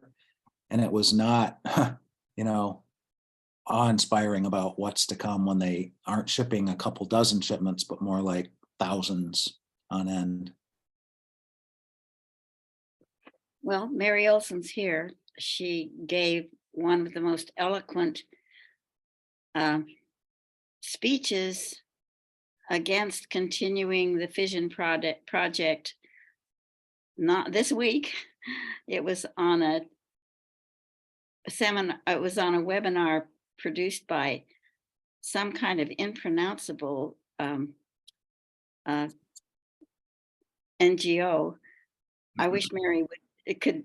I want to take a clip of that so that we'd have it, because it was really wonderful. And so, Mary, you're here, and I just wanted to say thank you for your contribution at that seminar. It was really interesting. Okay, it looks like Jamie wants to ask another question. Go ahead, Jamie. Something that concerns me is we're going to have a lot of electric cars hit the market, and the demand for electricity is going to be colossal. And that's going to take our grid down. And that's why we're going to see more of these nuclear reactors, because they're touting it as green energy. That really concerns me. Very good point. A colleague of mine, Joanne Beeman, a longtime watchdog on the Big Rock Point atomic reactor in northern Michigan. I'm thinking it was 30 years ago at this point. She said, if we don't abolish nuclear power, and I think she lumped in coal power with it, by the time the electric vehicle shows up, we're doomed. And she was right. I've heard it at least once, I think more than once now, in the context of the zombie reactor scheme at Palisades. Unprecedented attempt to restart a closed for good reactor that we're facing. It's been said in the context of the electric vehicles, but also the battery plants and other large consumers of electricity, that that's why we need Palisades. So, these extraordinary high risks are going to be taken, justified by this new demand for electricity that's shown up. Of course, electricity can also be generated through other means like solar power, wind power. You can maximize the efficiency, you can maximize the storage, and And guess what? Germany, the 4th largest national economy in the world, is nuclear free. They're making major strides in reducing greenhouse gas emissions over time. You can't do it overnight, but you can do it over decades. And they're doing it. So it's no longer a technical hypothesis like Arjun Makhijani put out in 2007 in his book, Carbon Free and Nuclear Free, a roadmap for US energy policy. It's not even a more recent technical studies as by Mark Jacobson, who did a tremendous Night with the Expert some time ago. This is real world energy and economic policy. One of the biggest national economies in the world is doing it. So we could do it too. And it's just a matter of political will, as Al Gore said in his climate documentary. And I just remembered another aspect of Gail's question about you can't taste it, your senses can't detect radioactivity. There's some evidence that there's a metallic taste, and I don't know the specifics. It was detected by the bomb crews at Hiroshima and or Nagasaki. It was detected by survivors of 3 Mile Island. There's a metallic taste, and I don't know what that is, which isotope perhaps that tastes metallic to the senses. But you're right about needing to trust the government, which is kind of scary at this point, right? I mean, just look at Chernobyl as an example. The lies, the incredible lies, not just by the Soviet government or the Russian government, but by the United Nations, by the UN Scientific Committee on the Effects of Atomic Radiation, the cover-up, the massive cover-up where here we are 20 years, I want to say, after Chernobyl, and they're still sticking by the 60 dead figure and kicking and screaming. They were forced to admit more, well, maybe it's more like 4,000 over time. Yeah, okay, maybe. But then you've got, Yablokov and Nestorenko predicting that from 1986 to 2004, close to 1 million. Their figure was 985,000 premature deaths in just a small region of Europe. I mean, that wasn't a global figure, I don't think. So, and then other figures like more than 90,000 dead, that was Ian Fairley's figure at the 20th anniversary of Chernobyl. So the cover-ups by the highest level of government, not just in the United States, but even at the United Nations, are astounding. We're of course seeing it at Fukushima as well. So the distrust is a very significant factor. The well-justified distrust. And Jamie, your hand is still up. Did you have a follow-up question? No, it's not a question. I just give you a little bit of information. My wife and I put 16 solar panels up 12 years ago. I generated 3 kilowatts an hour. And when it goes out on the line to this company that's they charge me 14 cents per kilowatt. I get 1 cent for any of my energy goes on because the state of South Dakota will not force them to pay us a decent price. Now they're going to build this nuclear power plant because they're going to close down their coal-fired one. I'm just frustrated. That's all. I just wanted to add that in. Yeah, this is called The Issues That Drive Us Crazy by Steve Kent. Okay, it looks like Kay Schrader wants to speak again. Go ahead, Kay. Kay? Ah, there you are. I just wanted to give some helpful information. I cited that 2022 Lazard study that actually is devastating for the nuclear industry in terms of economics. But even with subsidies, nuclear doesn't come even close to being as cheap as both wind and solar. And that's true right now for new startups in 2022.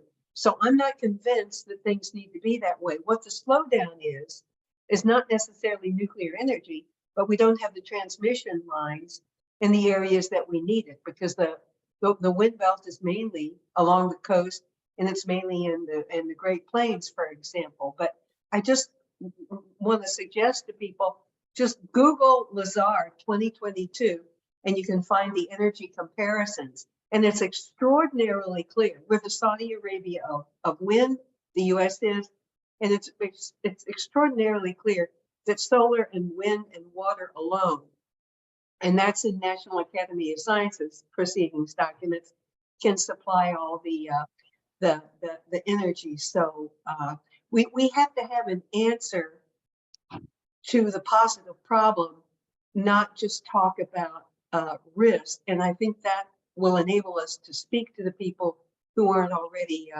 converted. I didn't mean to speak so long. Forgive me. Transmission grade energy is not the answer. Distributive microgrids and reactive energy is. Just to let you know. That's Well, a few, I'm going to call on Lynn Siegel.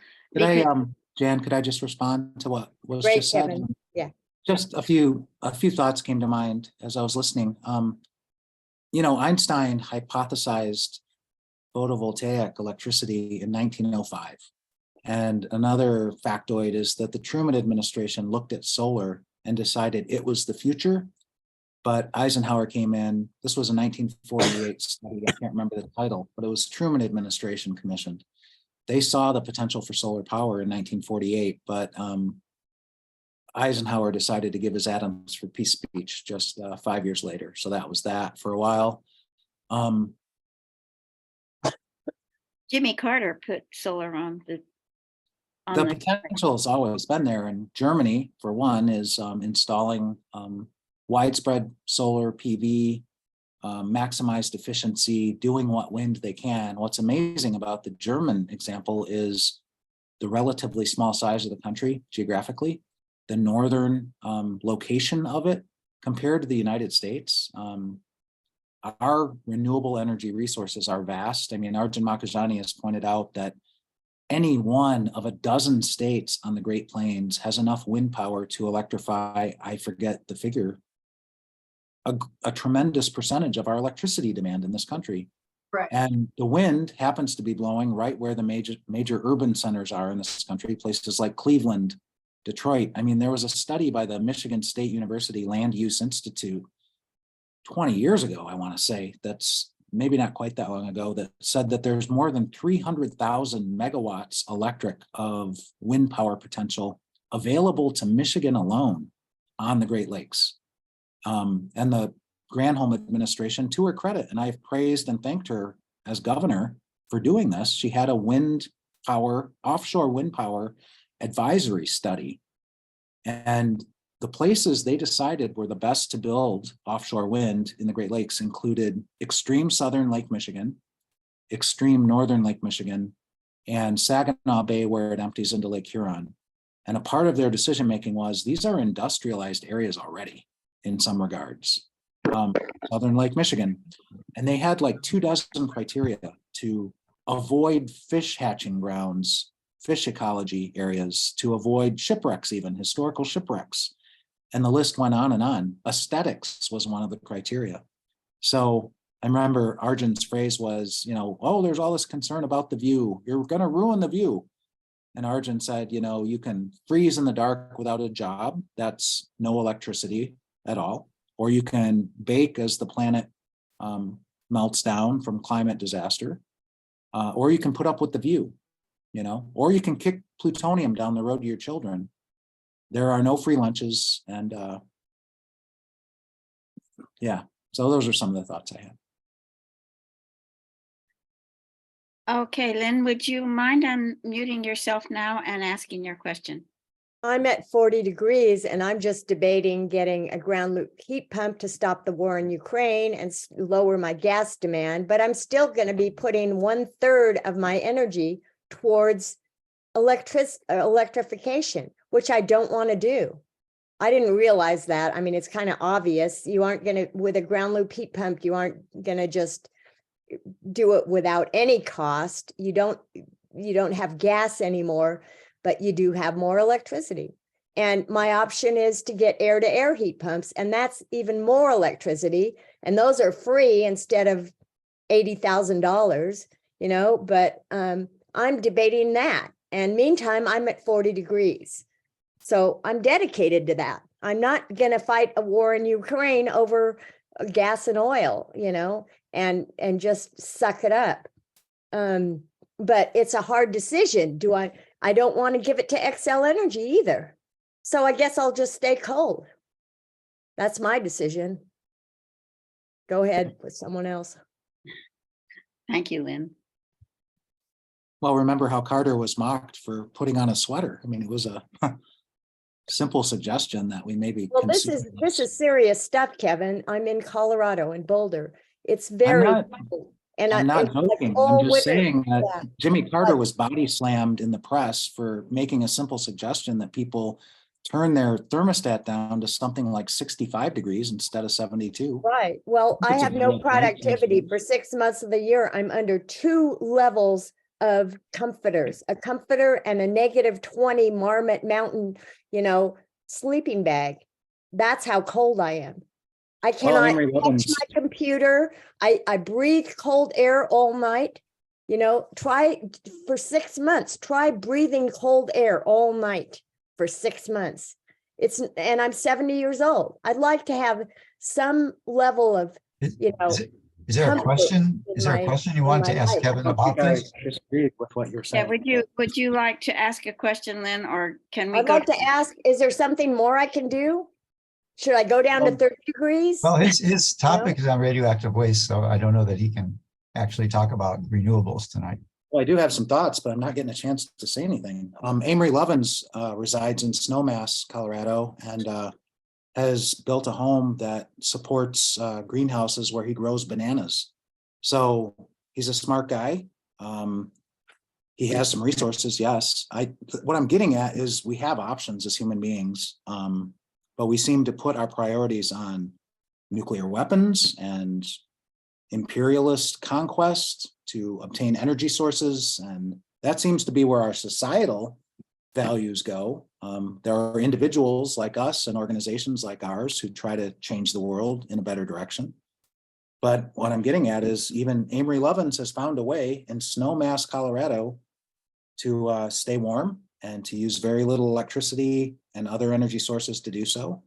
A lot of folks don't have the resources or capabilities that he does, but as a society, we could make it happen if we followed the lead of people like Amory Lovins, followed the lead of people like Arjun Makhijani, who spent the last decade almost doing a very detailed renewable energy potential map for the state of Maryland where he resides, but he's done many of those across the country over the years. Mark Jacobson as well has shown how we can generate our energy and not destroy our planet. I guess I just hope that a lot more people will listen to leadership like that and act accordingly. Thank you very much, Kevin. We have 6 minutes to go before 10 o'clock. And Joan Seaman has not yet asked a question. So I'm going to call on her and she might be our last participant. Go ahead, Joan. I just want to thank you guys for this evening. It is pretty amazing. And I'm glad that transportation was certainly brought up. It actually shook a few people in Pueblo, Colorado with the East Palestine issue. And then to follow that, the same waste that was being trucked north in Ohio from East Palestine, it had an accident.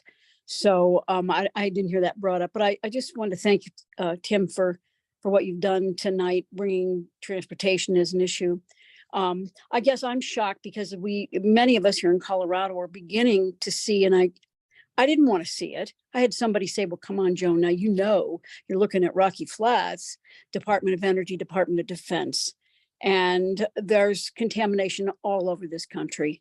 And I did not understand that DOD also, they have nuclear power plants. I didn't realize it. And so, I think it's beginning when I would hear the issue of weapons, right? Oh, they're connected to the nuclear power plants. I wanted to avoid that link, but now we're realizing Colorado somehow keeps wanting to bring up not clean nuclear, but nuclear.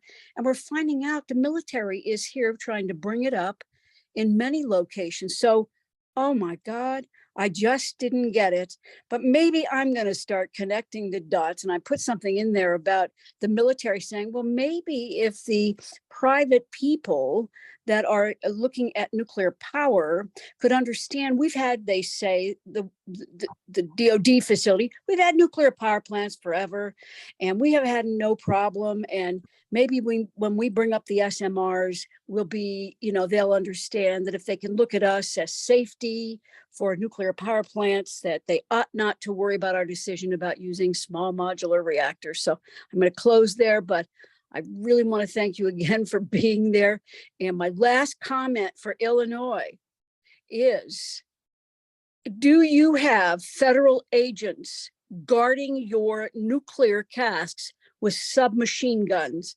We didn't realize why Fort St. Vrain here in Colorado currently has DOE submachine guns guarding the nuclear waste, and it's guarding it with DOE. So we didn't understand what was that connection when DOE takes care of Hanford, Savannah River, and now Fort St. Vrain. And it had to do with the fuel, thorium. So anyway, later, thank you guys. I didn't mean to talk so much here. Sorry about that. Joan has made some, she's been very active in the chat. And I think that her comments are very worthwhile, and perhaps when you get the chat, you should look them over. And Kevin, did you have a response to what Joan said? Yeah, she said a lot of really good stuff. Some of the worst nuclear disasters in history were at small reactors. There was a US Army prototype reactor in Idaho. It was like New Year's of 1961. 3 workers were killed in a reactor accident there. I think it was a sodium reactor related to the Fermi Unit 1 in Monroe County, Michigan, in some design ways, which of course had its partial meltdown, October 5th, 1966. All this documented in We Almost Lost Detroit by John Fuller. Fermi 1 was a small reactor. Big Rock Point was a small reactor that was one of the dirtiest, if not the dirtiest, single reactors in this country because it was experimental and they broke fuel. They broke MOX fuel in the core. They had huge releases. I did a summation of what the NRC reports revealed for annual releases at Big Rock Point. There were years missing, including the first few years, which were perhaps the worst years. And the figure I came up with was 3.2 million curies of radioactivity released at Big Rock Point, called routine releases. That's what they called it.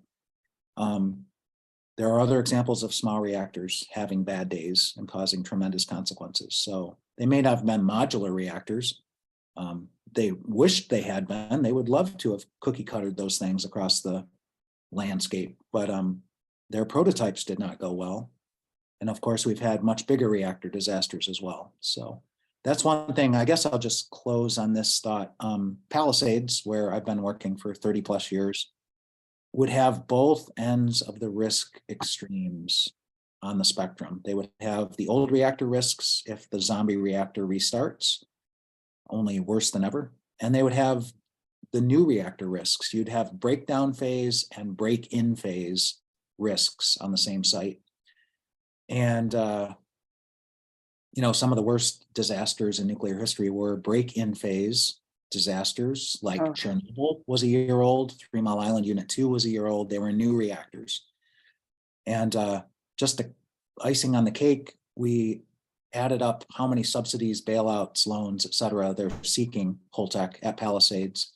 If they build all 4 small modular reactors at the site, which isn't likely because it's not a big site, the grand total is over $10 billion in federal and state subsidy, just with Holtec and perhaps just at the Palisades site. So take that national. And there's even been talk, given the military comment earlier, of micro reactors that the military would use even in battlefield situations, combat situations. But of course, the nuclear Navy is that. These are nuclear propelled submarines and aircraft carriers that could well be engaged in combat. So the risks are amazing. The connections between military and peaceful so-called atoms go back to Admiral Rickover building Shippingport, Pennsylvania, the first so-called civilian reactor in this country. It was a submarine reactor built on land. And then the control room operators were all nuclear Navy men. So this goes way back to 1957 and earlier. Kevin, is Palisades? Wait, Palisades I'm teachers? sorry, Lynn, but we are needing. to- Palisades, No, I think Kevin is very generous to say that TMI was a year old. It was more like half a year or less. 3 So- months of operations. It was 3 months. Okay, so where is we're going Palisades? I'm sorry, Lynn, we're going to close now, and I'm going Where to turn this back over to Gail. Gail? Unmute. Okay. Sorry, I'm a little slow on the movement there. So thank you so much, Kevin. That was so informative, and you could see if we all had a little coffee, we could keep going. So fascinating and terrifying at the same time. I just wanted to know where Palisades is. That's all I wanted to know. It's in Michigan, Southwest Michigan. Thank you. Yeah, Lynn, we weren't meaning to cut you off. It's just at some point we have to end. That's all. So I just wanted to say we have one of our board members did join us later. She got back from is coming back from Springfield. So Linda, do you want to unmute and say hi? You have any hot new information from Springfield? Hi, everybody. This was quite a session. I caught the end of it getting off the train, and Kevin, thank you so much for all your work. I apologize for the technological meltdown. It's Murphy's Law, but thanks for sticking with me. My words of wisdom to you all are: when you're about to give a presentation, don't spill water on your laptop. That's my words of advice. Oh, Well, no. I think But another. at least the audio kept going, and the battery. I'm surprised the battery lasted this long. To tell you the truth, that's why I asked for the phone numbers, because I was sure it was going to die. Oh, I hope it dries out. I wish you had a bag of rice there you could pour on it. Another thing that we've learned is that you should go ahead and send your slides ahead of time in case there's this kind of a disaster. We can do them. Everything was going so well during the preliminaries. Things went well anyway, Kevin. It was really a very, very fine meeting. So Thanks so much for having me. I just want to let everyone know that this is recorded and it will be put up on our YouTube page. And we are kind of starting to work on our bottleneck of recordings that have not been posted. So hopefully we'll start chipping away at it, because there are so many interesting Night with the Experts that people would love to look at. We have the chat is there and you can save it. If you don't know how to save it, you can just email us and we will email it to you. But if you want to know how to save it, you scroll down to the bottom of the chat as you see it, and there's 3 little dots. When you click on the 3 little dots, it says Save Chat. It saves it in a folder mysteriously somewhere on your computer. How you find that folder, I can't tell you exactly, but I think if you search it out and say for Zoom or something like that, you'll probably find it. And I just wanted to thank everyone, and I want to turn this over to Dave to see if he has any last minute announcements. Yes. The folder that you should find the text in will be your My Docs folder. And because it's alphabetical, usually Zoom will have its own file, and it'll be deposited in a folder called Zoom in My Docs. So that's where you would find it. Aside from that, I want to thank all of you for joining us tonight, and Kevin for coming on tonight after a heck of a week at ANA Days in Washington, D.C. And I want to remind people we do this every fourth Thursday last Thursday of the month. And next month's Night with the Experts will be on May 25th. We're working on the guests, so you'll be notified by email who that will be. I would also like to invite you to another program that we do called Meme the Media, which is done usually on the last Monday of each month, where we get together and actually write letters to the editors, op-eds, comments on YouTube pages and things like that. So if you're really tired of getting kicked around by media that misrepresents our issue, that's the one you want to come to so you can fight back. So I want to give Kevin one last opportunity if he wants to plug that national petition and sign on letter that's going on around before we close. You want to say any more about that? Yeah, so, the gist of it is that we really need to take nuclear power security and radioactive waste security a lot more seriously in the United States, or at all would be helpful, and so it's a group effort. We're trying to get groups, we're trying to get individuals, we're going to send it to Biden and CC it to a lot of other officials, and numbers matter. Uh-oh. I think Kevin's battery might have run out. just Oh, no, we quite didn't. possibly. The Oh. link, It The just weather happened. finally hit it. Oh my gosh. the link for that sign-on letter is in the chat. You'll have to wade through it because it's a pretty extensive chat we have tonight. Before we close, though, I see that we have Ian Zabarte with us, and I want to acknowledge Ian for being one of the recipients this year of the Judith Johnsrud Award for activism. So congratulations, Ian. I know there was a second person, and I don't know who that is, but Oh, it was Karen Haddon. Karen Haddon was also with us tonight. So the two of you, congratulations for receiving your award at ANA Days. And on that note, I will pass it back to Gail to say good night, and thank you all for joining us. Well, good night. And Dave said it. So thank you all for joining us. I usually ask the host or the guest to stay on with us, but we lost Kevin. So everyone can sign off, and the board is just going to have a couple things that we have to talk about at the end here. So if the board can stay on, but everybody, we will see you next time. Thank you so much. Meantime, I hope I can find out more about how Germany's dealing with this quitting nuclear. Thanks. Oh, Yeah, Google that, Lynn, because it's really fascinating. They've shut down their nuclear power plants. They have stood strong against a lot of pressures to conform to keeping nuclear open, and they have insisted that they would not. And they are going forward and figuring it out. So if you start to do just any basic Google searches, they'll start to give you the information on that. Yeah, I hope I can find out next time on this forum here. That'd be cool. Oh, well, maybe that's a suggestion for us, is to find someone who's an expert on that issue. Actually, I attended something that was actually held for representatives here, and it was a person, I can't remember his name. I think Jan, you and I went, and it was a person who was from Germany. It's two people from Germany, but the one woman was kind of an expert on what was happening there, and she gave a talk, and it was really fascinating about how in one end of the country, I think the north end, is where all their wind is concentrated, and all their industry is concentrated in the southern end.